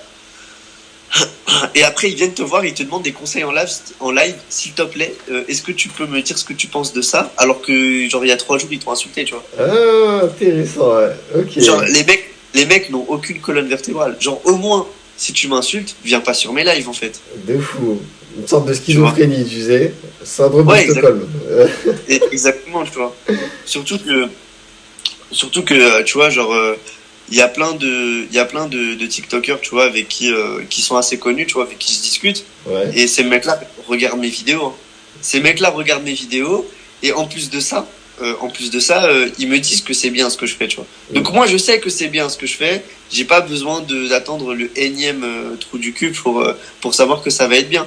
En fait, juste, je sais qu'au niveau de la forme, c'est pas bien. Il faudrait que je change la forme de mes vidéos. Ça, je le sais très bien. Tu sais, maintenant, je voudrais qu'on revienne sur un sujet qu'on a abordé au début de ce podcast. Ce sujet-là, c'est peut-être un sujet, je dirais, un des plus brûlants. Tu as mentionné qu'il y avait des écoles normales. Ouais. Qui étaient faites par des gens de banlieue. Ouais. Est-ce que tu peux nous donner des explications sur le sujet? Quel est le fond de ta pensée dessus? Le fond de ma pensée dessus, c'est qu'il y a des gens de la banlieue qui réussissent à s'extirper de ce milieu un peu précaire, mais ils s'en extirpent d'une manière qui est totalement frauduleuse. C'est-à-dire en proposant de la formation professionnelle à des jeunes de banlieue, alors que parfois c'est pas adapté à leur profil. D'accord. Parfois il y a des jeunes de banlieue qui ont le niveau pour aller dans de très grandes facs, de très bonnes écoles, et ils les poussent vers la formation professionnelle. Sauf qu'une fois que tu pousses quelqu'un vers la formation professionnelle, que tu lui dis t'inquiète pas, tu vas gagner de l'argent, c'est bien et tout. Le mec de une va gagner de l'argent, donc il va toujours chercher des études gratuites, des trucs voilà qui vont pas coûter cher, etc. Donc tu lui apprends d'une certaine manière à apprendre le bas de tableau, le bas de panier. Mais le plus gros problème derrière ça, c'est que toi tu le sais sûrement, mais la certification professionnelle, elle ne te permet pas de rentrer dans tous les cursus de fac. Exactement. Il y a beaucoup de cursus de fac qui ferment les portes aux centres de formation professionnelle, tout simplement parce que c'est pas du tout technique d'un point de vue éducatif. Ça veut dire l'état de la formation professionnelle à la base en France, c'était quelque chose qui devait permettre à des gens qui peuvent pas faire d'études d'après reprendre peut-être une licence professionnelle, reprendre des études. Maintenant, c'est devenu quoi avec la dernière loi sur les alternances de Macron qui file 8000 balles à tous les centres de formation professionnelle pour chaque alternant qu'ils font. Qu'est-ce qui se passe depuis ça? Tu as une ribambelle d'entreprises qui ouvrent des centres de formation professionnelle qui n'ont pas de certification RNCP et qui la louent à d'autres organismes uniquement pour faire de l'argent. Je peux te donner des exemples d'écoles qui font des 19 millions de chiffre d'affaires par an. 19 millions, tu parles de qui comme école par exemple? Toutes les écoles du groupe Collège de Paris, par exemple. D'accord. Ok. C'est énorme, 19 millions d'euros de chiffre d'affaires. Tu vois, genre, cet argent-là, il y a des mecs qui étaient à la fac et qui auraient pu aller à la fac et financer la fac, tu vois. La fac, aujourd'hui, c'est devenu très dur et ils ont plus beaucoup de financement. Et après, dans quelques années, on va se plaindre que les facs vont coûter 30 000 balles. Mais moi, ça me fait marrer et ça me fait pleurer parce qu'en fait, ces gens-là se plaignent H24 qu'il n'y a pas de, on leur donne pas assez de chances d'intégrer ces facs-là. Mais comment tu veux que les facs elles recrutent plus si elles ont pas de fonds, si elles ont pas d'argent? Toi, tu donnes ton, ça veut dire déjà de une, tu prends du financement public et tu le donnes à des centres de formation qui sont claqués au sol. Parce que les centres de formation qui sont réellement bien, qui sont réellement connus, ces gens-là, ils prennent pas un sou via la formation en alternance. Ils prennent pas un sou. Je peux te parler de l'école supérieure de l'immobilier, l'ESPI, qui a un campus au Canada. Ces mecs-là, ils prennent zéro thune. Ils font même pas de pub sur Internet. Alors que concrètement, c'est une école qui te donne des crédits ECTS qui te permet après d'aller à la fac. D'accord. Et qui existe depuis plus de 90 ans. Voilà. Mais non, les gens préfèrent aller dans des écoles qui ont ouvert en 2013 et qui te filent un bachelor en marketing communication, un énième truc en marketing, un énième truc dans de la communication, avec aussi des professeurs qui sont uniquement appelés la veille. Alors ça, faut le savoir, ils ont ce qu'on appelle des intervenants. Oui, exact. Ils ont ce qu'on appelle des intervenants. Et toi, tu sais très bien, parce que je pense que tu as vu un peu la différence. Je pense que tu as fait les deux. Tu as fait la fac et le truc. Tu as vu la différence entre les deux. Il y a une différence entre un intervenant et un professeur qui est permanent et qui connaît sa classe et qui vient tout le temps. Grosse différence en termes de qualité de suivi, etc. Effectivement. Qualité de suivi, qualité des enseignements. Ouais. C'est pas pareil. Et par contre, ça, je tiens juste à le dire, la formation professionnelle et la formation à la fac n'ont pas du tout les mêmes buts. Je tiens à le rappeler, je tiens à le dire, n'ont pas du tout les mêmes buts. Et c'est normal que la qualité d'enseignement supérieur ne soit pas aussi bonne dans de la formation professionnelle, vu qu'on va se baser sur des aspects techniques. On va se baser sur l'aspect où tu es dans le monde du travail et tu dois satisfaire le client, tu dois faire ça, tu dois bosser.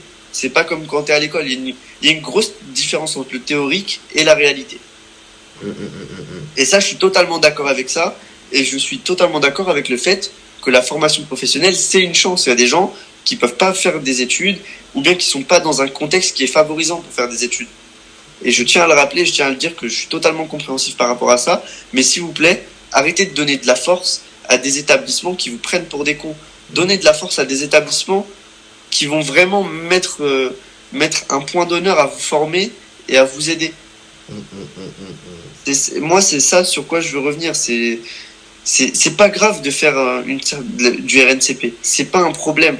Le problème, en fait, c'est de faire une formation dans une école qui en a rien à foutre, en fait, de l'étudiant, qui en a rien à foutre des études, ils s'en foutent que vous trouviez une bonne alternance ou pas. T'as déjà entendu parler de ces écoles qui prennent leurs propres étudiants en alternance? Oui. J'en connais quelques-unes, On est où, là? C'est quoi? C'est quoi le but? Le but, c'est quoi? C'est de finir à McDo, c'est ça? Et j'ai rien contre McDonald's. Mais, bon, voilà, quoi. Moi, je trouve que les jeunes sont beaucoup trop attentistes. Et en plus de ça, comme on leur propose de leur trouver l'alternance à leur place, ils se disent c'est super, moi j'ai même pas eu à trouver mon alternance. Mais est-ce que tu trouves pas que c'est débile d'aller dans un truc qu'on t'a imposé? Moi je trouve qu'il faut vraiment être con, tu vois, pour accepter d'aller dans un truc qu'on t'a imposé. Genre faut être vraiment le dernier des... t'es pas le pingouin qui glisse le plus loin, quoi. C'est grave. Tu sais, dans ce que tu dis là, tu touches quelque chose. Parce que, étant conseiller en alternance, si tu veux, dans mon activité, les jeunes qui se reposent sur les écoles pour trouver des contrats, donc c'est très bien, il y en a quelques-uns et il n'y a pas de souci pour ça.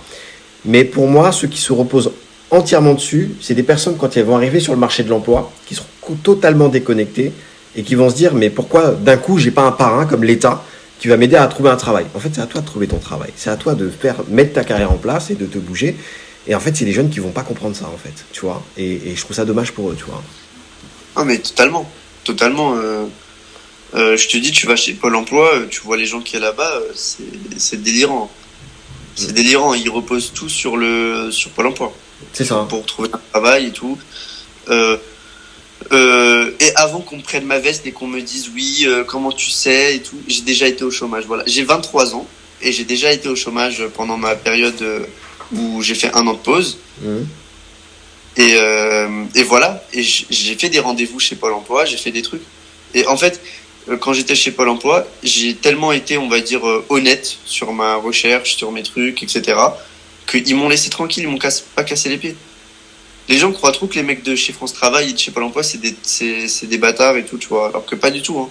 C'est des gens, si tu fais les choses, ils vont pas te casser les pieds. C'est vrai.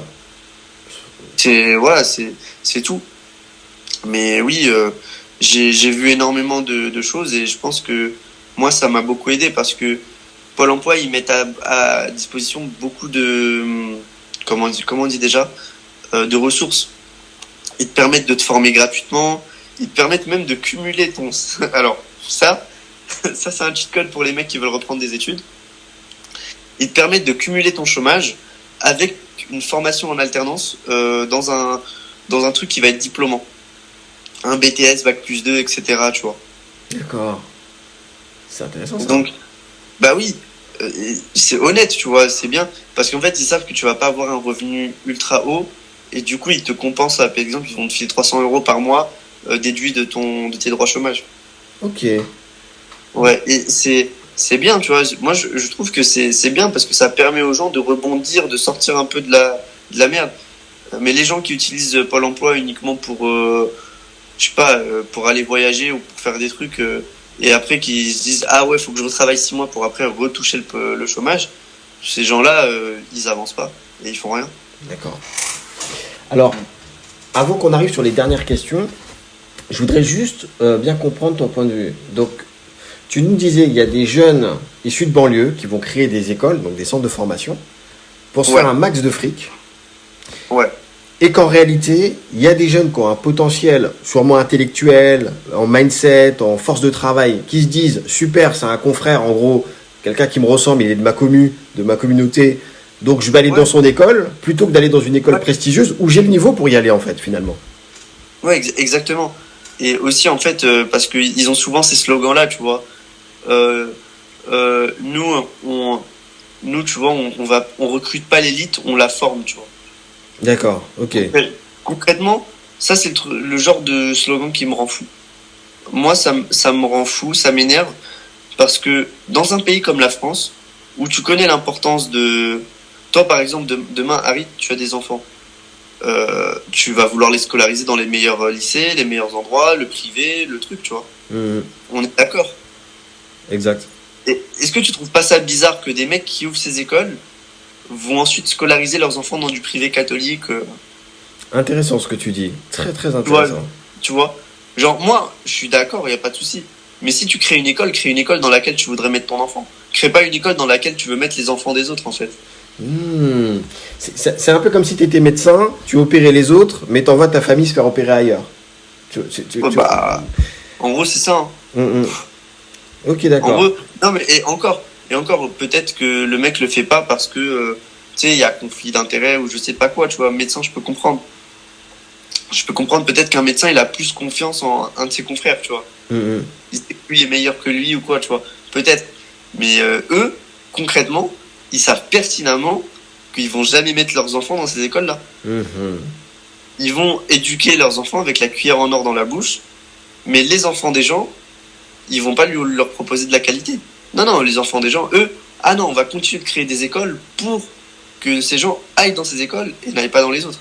Il faudrait absolument pas boucher les autres écoles pour nos enfants. Il faut qu'on laisse... En fait, j'ai l'impression qu'ils ont ce truc-là qu'il faut que notre communauté reste à sa place. Voilà. D'accord.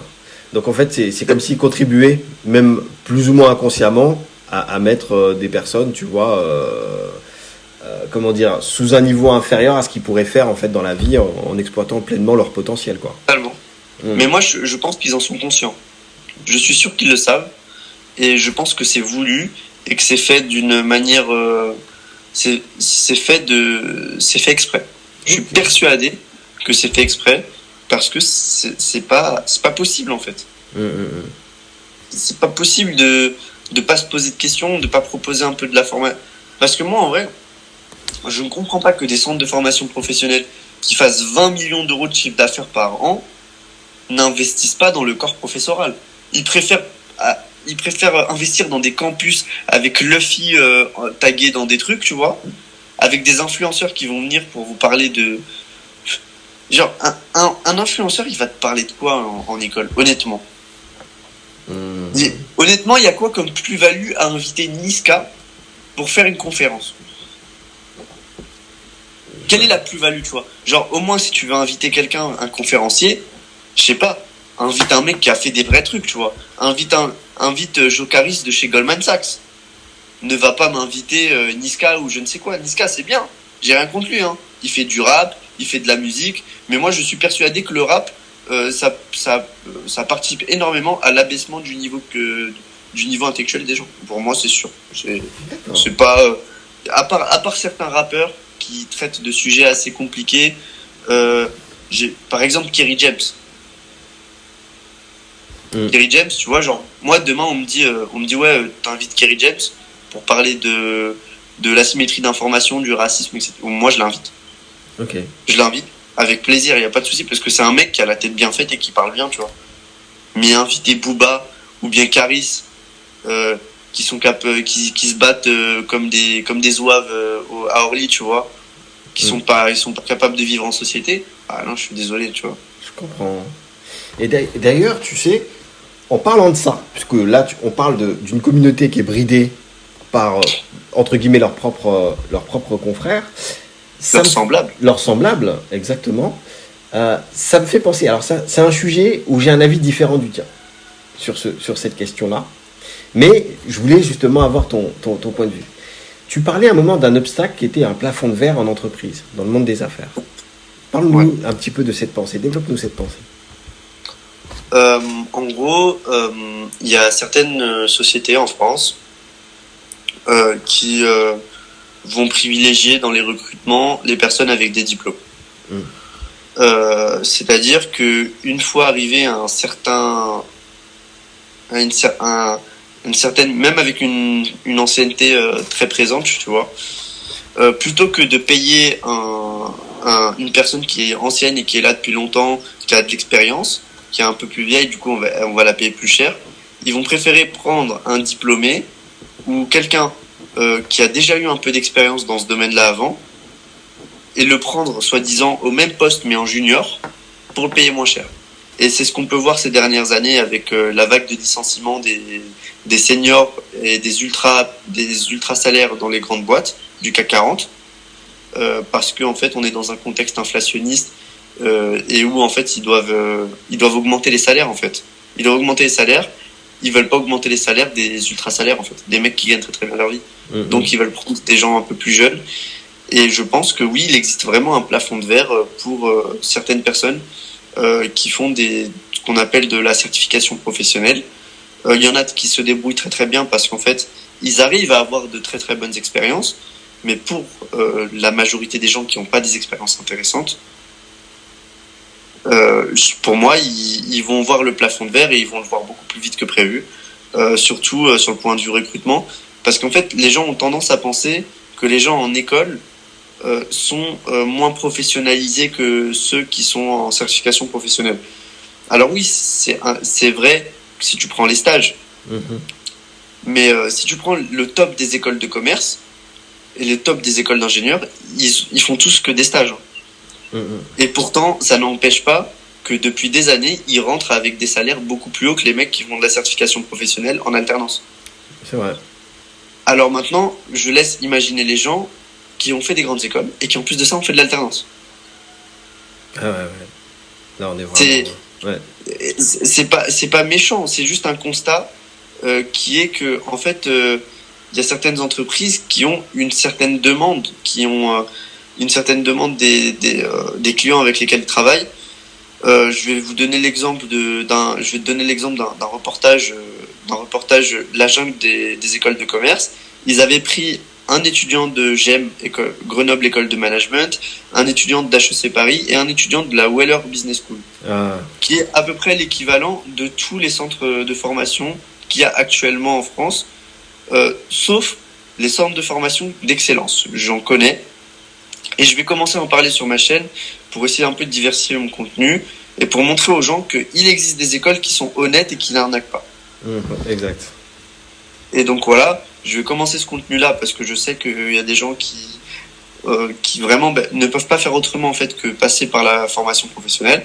Et du coup, moi, je vais essayer de trouver des formations de qualité pour les étudiants. Du coup, le choix, qu'est-ce qui s'est passé après? C'était chez Mazars de mémoire. En fait, j'ai reconnu le logo de Mazars quand j'ai vu c'était une tour à la Défense.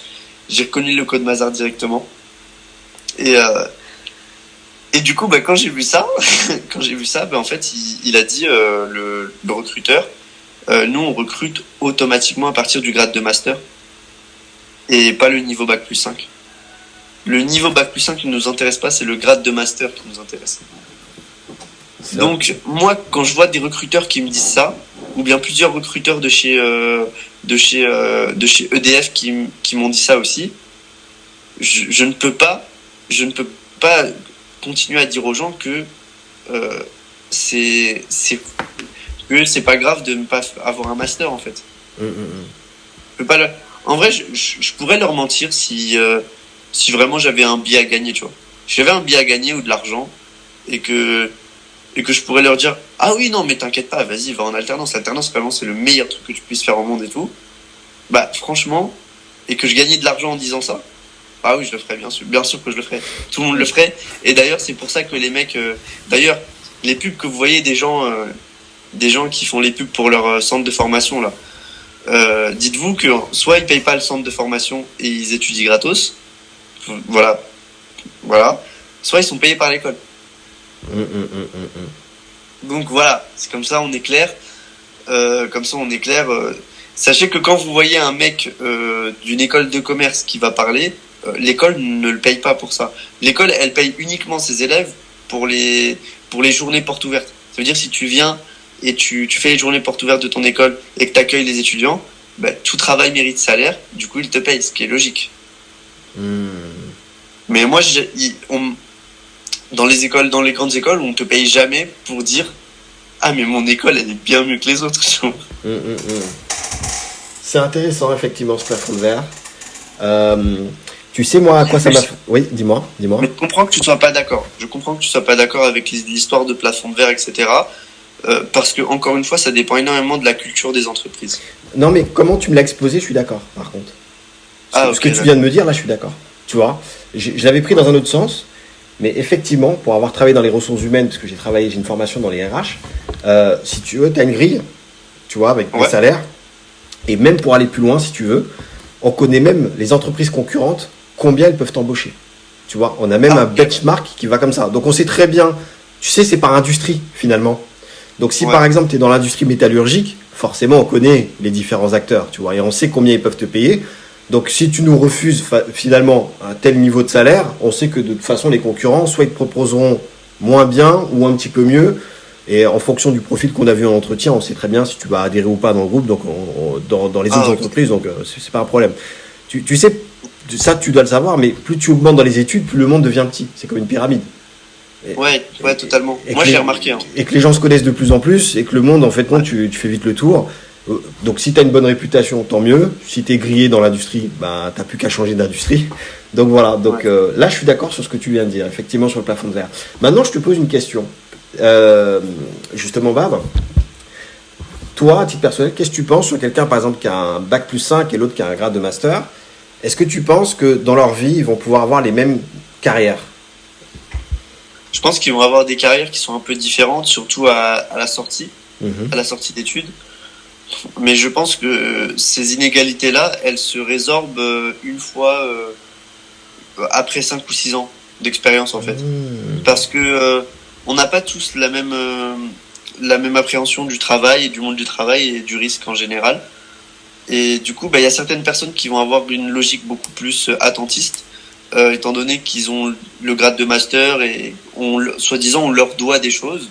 C'est vrai. Et d'autres qui vont avoir une position beaucoup plus proactive. Parce qu'ils ont un bac plus 5, ils savent très bien que c'est plus compliqué pour eux. Et eux, ils vont beaucoup plus se la donner. Et c'est des choses que j'ai beaucoup vues. J'ai beaucoup vu des gens qui ont des niveaux bac plus 5, tu vois, qui n'ont pas forcément le master, et qui se la donnent vraiment, qui en veulent. Et je trouve que c'est bien. Mais après, il y a des fois où ces inégalités vont pas se résorber dans le cadre des top écoles, en fait. Voilà. Quand c'est des top écoles, je veux pas dire que même après 10 ans ça se résorbe pas, parce que c'est faux. Ça, pour moi, c'est faux. Ça peut toujours se résorber, même si un mec il a fait une autre école, il a fait une super bonne école et que toi t'as fait une école pas vraiment target. Je pense que surtout le plus important, c'est de jamais baisser les bras, de jamais se dire que c'est fini ou que ça va pas.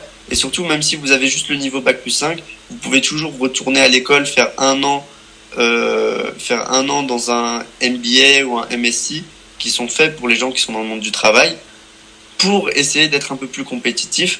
Et en général, il y en a plein qui font ça. Intéressant comme conseil. Très très intéressant. Très intéressant. Ça coûte un peu cher. Ça coûte un peu cher. Pouvez-vous le faire financer par vos entreprises. Si vous avez une bonne réputation, comme Arrive l'a dit juste avant, vous pouvez totalement vous faire financer des diplômes à 30 000 euros. Je rigole pas, j'ai déjà vu ça. Tu sais, ce que tu dis tout à l'heure, ça m'a rappelé une étude de l'État. J'aime beaucoup lire les études de l'État. Parce que c'est ce que les gens ne lisent pas. Et finalement, c'est là où tu as beaucoup d'infos, tu vois. Ouais. Et en fait, à partir du bac plus 5, que tu aies fait des études en initiale ou en alternance, il n'y a aucune différence pour la recherche du premier emploi. Ouais, et, exactement, et ça fout le seum en fait. Ouais. Parce que tu as des gens qui croient que l'alternance va vraiment ouvrir plus de portes, alors qu'en réalité, en fait, les entreprises, elles considèrent un alternant comme un stagiaire en fait. Pour certaines entreprises, c'est un peu ça, oui, effectivement. Pour certaines entreprises, c'est un peu ça. En gros, c'est un stagiaire longue durée qu'on paye pas trop cher. Voilà. Je sais pas si tu vois un peu les grosses banques françaises, mais dans les salles des marchés, c'est rempli de stagiaires. Il y a que des stagiaires. D'accord, ok. Ouais. Mais c'est partout. C'est dans la plupart. Il y a beaucoup de boîtes françaises qui fonctionnent comme ça parce que ça coûte moins cher de prendre un alternant ou un stagiaire. Ben forcément. Il y a pas de. Déjà en termes de, par exemple, en fait, faut savoir que les cotisations sociales, tu les payes pour les stagiaires à partir du moment où tu dépasses le minimum social. C'est-à-dire, imaginons que tu payes ton stagiaire 4,32 € de l'heure, tu vois. Et ben là, tu vas payer aucune cotisation sociale sur lui. D'ailleurs, c'est pour ça, je sais pas si tu as remarqué, mais quand tu fais des stages, on te paye souvent au minimum. Oui. Parce que tu n'as pas de cotisation sociale. Et même quand tu vas quand tu es payé plus, franchement, les cotisations sociales, c'est dérisoire par rapport à ce qu'on prend sur les cotisations sociales de quand tu es en CDI, quoi. C'est ça, ouais. C'est énorme, hein, les cotisations sociales quand tu es en CDI. Hein. C'est pratiquement l'équivalent de ton salaire, en net. Quasiment. Ouais, exactement. Ouais. Pour toi, parlons des alumni, parce que sur tes TikTok, je vois souvent tu vas rechercher le réseau des anciens élèves pour savoir effectivement quelle est la puissance en termes de réseau. Pour toi, comment tu penses que ça peut influencer ton choix d'études et de carrière future ? En fait, c'est tout simple. Si tu vois que une école a envoyé plusieurs élèves dans telle entreprise ou qu'il y a souvent des stagiaires qui rentrent en stage là-bas, etc., tu arrives à te rendre compte de si ton école passe plus ou moins facilement les screenings ou pas. Ok.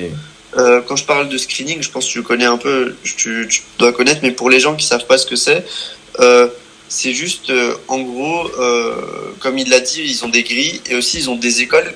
Je pense, vu que tu as déjà travaillé dans le RH, vous avez des écoles qui sont blacklistées. Je dis pas des bêtises sur ça. Non, mais carrément. Ouais. Il y a des écoles. Et même les bonnes écoles ont des entreprises qu'elles blacklistent. Ça existe dans les deux sens. Ok, d'accord. Ouais. Ok. Ah, mais je savais pas. Ouais. Je savais pas. Bah, du coup, voilà, en fait, il y a ce qu'on appelle les screenings et en fonction de ton école, bah, tu vas plus ou moins les passer facilement. C'est-à-dire que tu vas être appelé pour un entretien. C'est ça concrètement. On va avoir un premier appel avec toi pour que tu passes des entretiens. Et malheureusement en France, les screenings, c'est encore très présent et le nom de l'école a une énorme importance sur ce que tu fais. Donc voilà. D'ailleurs, tu dis bien parce que tu vois, par exemple, on va parler d'un truc qui s'appelle le clonage dans le recrutement. Et en fait, si tu veux, pour déjà faire un premier filtre, sur les offres d'emploi, on va te dire, on veut des étudiants type, par exemple, HEC, ESCP, etc. C'est juste déjà pour donner le ton, tu vois. Donc, si déjà tu ne corresponds pas à cette catégorie-là, bah, ton CV, garde-le, quoi. En gros, c'est ça, tu vois. Ouais, exactement. Donc, exactement. Ok. Je les ai déjà vus sur les offres d'EDF, ça. EDF et Engie, vraiment les trucs qui sont détenus à presque 99% par l'État, tu vois. J'ai vu ça, tu vois. Ça m'est souvent arrivé de le voir. Tu vois, et là, ça veut dire, tu comprends tout de suite que si tu corresponds pas aux critères, tu vois. Voilà, mais ça fera l'objet d'un autre podcast. Je développerai ce sujet, mais effectivement, je suis content que tu aies remarqué ça. On est sur une avant-dernière question. Bad. Ouais. Parlons de ce trait de caractère qu'est l'arrogance. Est-ce que tu penses que ce trait de caractère, c'est quelque chose qui t'a aidé, toi, à te développer dans ta carrière? Est-ce que c'est quelque chose qui est que sur les réseaux sociaux ou qui t'aide aussi, toi, dans la vie personnelle? Je dirais que... Non, en vrai, je suis moi-même sur TikTok. Je suis moi-même, mais juste dans la vraie vie, je suis un peu moins impactant, je vais dire. C'est-à-dire que je vais être beaucoup plus compréhensif. En général, les gens sont souvent choqués de m'avoir en appel téléphonique pour que je les conseille et tout, parce qu'ils voient que je suis totalement beaucoup plus à l'écoute, totalement différent. Et en fait, parce que c'est pas pareil, en fait, TikTok, c'est un autre exercice. Je pense que tu t'es rendu compte que les vidéos qui vont toucher le plus de monde, c'est pas les vidéos où tu vas prendre le temps d'expliquer, où tu vas être gentil avec tout le monde. C'est les vidéos où tu vas enfoncer des portes. C'est vrai. C'est ça qui marche. Donc, du coup, c'est l'exercice de TikTok, c'est comme ça. Et après, mon arrogance, moi, honnêtement, elle m'a juste permis de pas me contenter du minimum à chaque fois, en fait. Malheureusement, c'est ça, mais on a tendance à se contenter du minimum dans notre vie en général. Et je pense que mon arrogance m'a apporté des problèmes dans mes études en classe préparatoire. J'ai été extrêmement arrogant et j'ai beaucoup sous-estimé la classe préparatoire. Et du coup, je me suis cassé les dents. Et c'est quelque chose que je dis souvent. Je le dis souvent, je l'assume. Mais par contre, je pense que l'arrogance en général n'est pas quelque chose de mauvais tant que à côté, c'est accouplé à des actes. C'est couplé à des actes qui montrent que t'es fort. C'est-à-dire que moi, j'ai montré que j'étais intestable sur les écoles. Il y a personne qui peut venir parler avec moi et me dire ah oui, un centre de formation c'est mieux. Bah non, tu viens, tu parles avec moi, moi je te prends ton truc de A à Z, je le détruis, tu vois, ton argumentaire. Et c'est ça le truc. Je pense que t'as remarqué aussi sur TikTok, ça arrive très souvent que on me tag sur des vidéos d'écoles un peu pourries, tu vois. Un truc on me dit ouais, ton avis, tu vois. Ton avis sur telle école, exactement, ouais exactement, ouais, c'est ça. Donc oui, il y a un moment, je suis un peu devenu pas un baromètre sur ça, mais les gens, plutôt que de se renseigner par eux-mêmes, ils préfèrent avoir mon avis, tu vois. Je trouve que d'une certaine manière, j'ai créé un truc assez malsain, parce que du coup, ça pousse pas les gens à se renseigner, mais d'une autre manière, au moins les gens se font pas avoir, ils ont l'info. Ok, intéressant. Donc oui, l'arrogance, honnêtement, c'est... tu sais, moi je fais 1m65, je suis petit, donc forcément j'ai été obligé de me construire une carapace, tu vois. Donc voilà, et quand on m'insulte sur ma taille, que ce soit sur TikTok ou je sais pas, bah moi j'en rigole, tu vois, ça me fait marrer, mais par contre, moi après je vais te charrier sur le fait que, je sais pas, tu sais pas parler français, tu vois, genre, ou je vais te charrier sur le fait que par exemple, je pense que t'as vu ma vidéo sur les questions RH débiles, tu vois. Tu l'as vu. la plupart étaient d'accord. Il y en a qui n'ont pas été d'accord avec moi, tu vois. Bizarrement, c'est toujours les mêmes. D'accord. Toi, ce serait quoi la question RH la plus débile pour le coup? Ah, la plus débile, c'est franchement, c'est voulez-vous que je revienne sur des éléments de ma candidature? Je trouve que vraiment tu prends ton interlocuteur pour un attardé. Ah ouais, en fait, je pense que en gros, déjà, il n'y a pas vraiment il y a un désamour pour la fonction de RH. Tout le monde pense que les RH sont inhumains, c'est des gens pas sympas, etc. Alors que pas du tout. Moi, j'ai jamais eu des RH qui sont méchants, moi. Jamais de la vie. Jamais. Genre vraiment, euh, les RH, moi, ça a toujours été des crèmes. C'est des gens, ils viennent, ils passent leur temps à t'envoyer des documents, ils disent, s'il te plaît, signe vite, parce que nous, on doit préparer ton check-in pour le lundi, on doit préparer ton check-in pour ça. Donc ouais, forcément, ils sont sous pression. C'est normal. C'est normal que, il y a un moment, t'es là, ça fait une semaine, on te dit, ouais, vas-y, signe les documents, et t'as pas signé les documents. Bah ouais, à un moment, on a envie de te casser en deux, tu vois. Je comprends qu'il y ait des RH qui soient d'une certaine désinvolture parfois et qui soient aussi d'une certaine désinvolture en entretien. Parce que le but d'un entretien, c'est de te tester. Hein. Aussi. Le but d'un entretien, c'est pas que tu arrives et que tu dises ah bon bah vas-y nom prénom études et c'est bon ouais t'as le poste. Bah non. Si c'était ça, bah, je prends ton CV, je t'appelle, je te dis tu commences demain. Bah ouais non mais exactement c'est pas si simple. Moi je pense que les RH ils ont un métier compliqué, il faut se mettre à leur place et que de l'autre côté aussi il y a beaucoup d'RH qui font un peu dans le développement personnel maintenant sur TikTok et qui aiment bien inventer des trucs qui n'existent pas, tu vois. Genre moi concrètement voulez-vous que je revienne sur des éléments de ma candidature? Ou bien moi l'autre question qui m'avait énervé c'était quelles sont les prochaines étapes du process de recrutement. Je trouve que ça témoigne d'un manque de, euh, de recherche d'informations. Pour moi, un mec qui a bien préparé son entretien, c'est quelqu'un qui a contacté des gens qui sont dans l'entreprise et qui étaient au même poste. Pour moi, ça, c'est ça, un mec qui a bien préparé l'entretien. Déjà, pour moi, ça, c'est une base. Effectivement, je suis d'accord. Exactement. Voilà. Et le problème, c'est que, tu vois, genre maintenant sur TikTok, c'est devenu un peu normal de dire aux gens que, oh, mais tu sais, c'est pas grave si tu postules juste en ligne. T'inquiète, ils vont te prendre, hein. La vérité, tu vas te prendre, sur 35 postulations en ligne, tu vas te prendre 33 refus, tu vois. C'est ça. Hein. C'est ça. Ouais, tu vois. Et quand tu dis aux gens d'aller sur LinkedIn, quand tu dis trucs, ils disent ah mais non, mais moi j'ai honte et tout, j'ai pas envie, etc., etc. Et LinkedIn c'est un réseau de boomers et les gens ils sont hyper gênants sur LinkedIn. Mais je t'ai pas demandé d'aller sur LinkedIn pour être gênant, espèce de trou du cul. Je t'ai demandé d'aller sur LinkedIn pour contacter des gens. Je t'ai pas dit d'aller faire des posts. Je t'ai pas dit de faire comme tous les gens développement personnel de TikTok et de faire un post. Ah oui. Moi, je vais vous expliquer comment, sur ma table d'accouchement, j'ai vendu un truc, tu vois. Ah, c'est bon, non, c'est bon, non, mais faut arrêter. Tu vois, en fait, les gens, on leur demande pas ça, ils te disent, mais non, mais moi, je peux pas faire l'extrême, tu vois. Mais je te demande pas l'étape 10 de LinkedIn. Je te demande l'étape 1, voire l'étape 0. C'est ça. Tu vois, genre. En fait, j'ai l'impression, tu vois, les gens, ils veulent trop commencer par faire du bench à 100 kilos, tu vois. Ils ne sont jamais allés à la salle, hein. Mais ils veulent faire du bench à 100 kilos, faire du squat à 300 kilos, faire du deadlift à 200 kilos, tu vois. Et ça me rappelle un truc, ce que tu dis, c'est que quand j'étais beaucoup plus jeune, sur des contrats d'alternance, LinkedIn, c'était pas encore aussi développé que maintenant, et que je contactais les gens directement par Facebook. Puisque sur Facebook, tu peux marquer tes études, tu peux marquer tes entreprises. Et moi, c'est comme ça que je retrouvais les gens directement sur Facebook et que je parlais avec eux et je les avais au téléphone. Tu vois.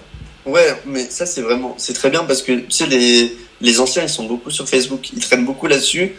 Et en vrai, c'est un vrai cheat code, tu vois. Mais maintenant, LinkedIn, ça s'est démocratisé vu que ça fait plus professionnel, tu vois. C'est vrai, c'est exact. Facebook, c'est pas assez pro. Il y a un peu tout et n'importe quoi sur Facebook maintenant. Et je pense que maintenant, Facebook, c'est un peu associé à la sphère personnelle. Et je pense que les gens, ils ont pas envie de mélanger sphère personnelle et travail aujourd'hui. De toute façon, si tu veux, on va pas se mentir, hein, LinkedIn, c'est le réseau social de référence dans le monde professionnel. Oui, totalement. Clair et net. Tu vois, si aujourd'hui, je veux dire, tu vis en France hexagonale, surtout sur Paris, et t'as pas un compte LinkedIn, t'es limite has-been en fait, tu vois, dans certains milieux. Ouais, aussi je pense qu'on devrait démocratiser le fait que les lycéens fassent des LinkedIn. Il faut commencer très tôt à réseauter, parce qu'en fait ça prend du temps et ils acceptent pas tout le monde, tu vois. C'est vrai. Après, bon voilà quoi, en général on t'ajoute sur LinkedIn parce que soit ils ajoutent tout le monde pour avoir plus de relations, soit il y a des gens qui sont un peu sélectifs et du coup ils ajoutent en fonction de l'école, tu vois. J'ai déjà vu ça, mais je trouve ça un peu bizarre honnêtement. Ok. Eh bien, on arrive déjà à la dernière question, la question mindset. La question mindset de ce podcast. En tout cas, toi qui as suivi ce podcast jusqu'ici, félicitations. Parce que là, Bad, il a donné énormément de valeur. Moi, j'ai kiffé personnellement. Donc, si tu as kiffé, tu mets un like. Hein, c'est la moindre des choses. Et en commentaire, tu nous dis les astuces que Bad ou les tips qui t'ont aidé ou qui vont t'aider à pouvoir progresser dans ta carrière professionnelle. Moi, Bad, je te pose cette dernière question mindset. Prépare-toi bien. Attention, tu n'as que peu de temps pour y répondre. La question, la voici. Tu n'as que 10 secondes avant de mourir. 10 secondes avant de mourir. Et ton fils unique te demande un dernier conseil pour gérer sa carrière. Quels seraient tes derniers mots? Honnêtement, c'est compliqué, hein. 10 secondes.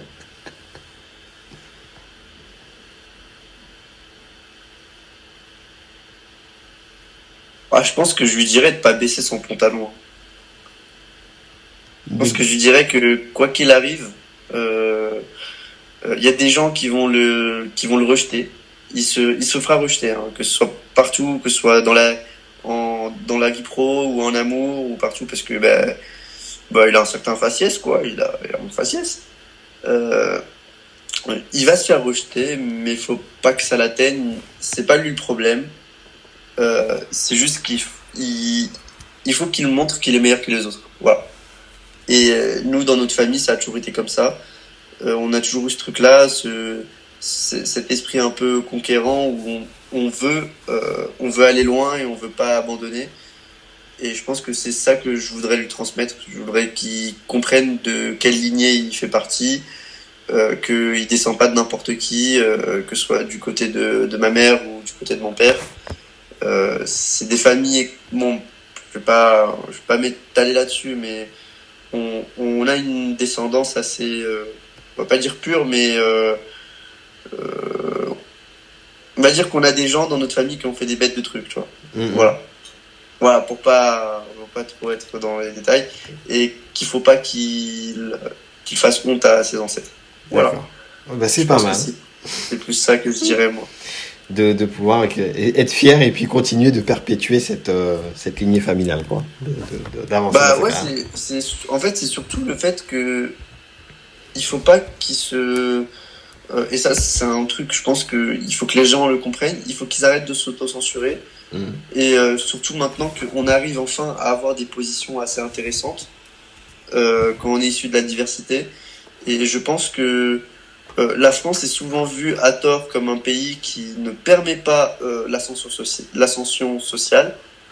Mais en fait, elle la permet, mais il faut que tu joues le jeu. Il faut que tu joues le jeu jusqu'au bout. Et le problème, c'est qu'il y a des gens qui s'arrêtent avant même d'avoir commencé à jouer le jeu, ou bien il y a des gens qui veulent pas jouer le jeu. Et je pense que ça, c'est délétère. D'accord. Ok. Écoute, moi sur ces paroles de mindset très positives, je peux que te remercier d'avoir pris du temps pour pouvoir répondre à toutes ces questions. Et je pense que effectivement les viewers aussi seront contents aussi par rapport à ça. Et moi, ce que je voudrais que des jeunes comprennent à travers ce podcast, ça c'est mon avis, c'est qu'effectivement, choisissez bien votre choix d'études. Renseignez-vous un maximum, ne vous faites pas avoir pour aller chercher des études qui ne vous servent à rien ou qui ne vont pas vous apporter grand-chose. Et puis surtout, soyez proactifs dans votre recherche d'emploi, dans votre carrière. Allez chercher des mentors qui vont vous donner des raccourcis. Et surtout, ayez une belle et excellente carrière professionnelle. À bientôt sur ce podcast. Et puis on se rejoint sur un podcast futur.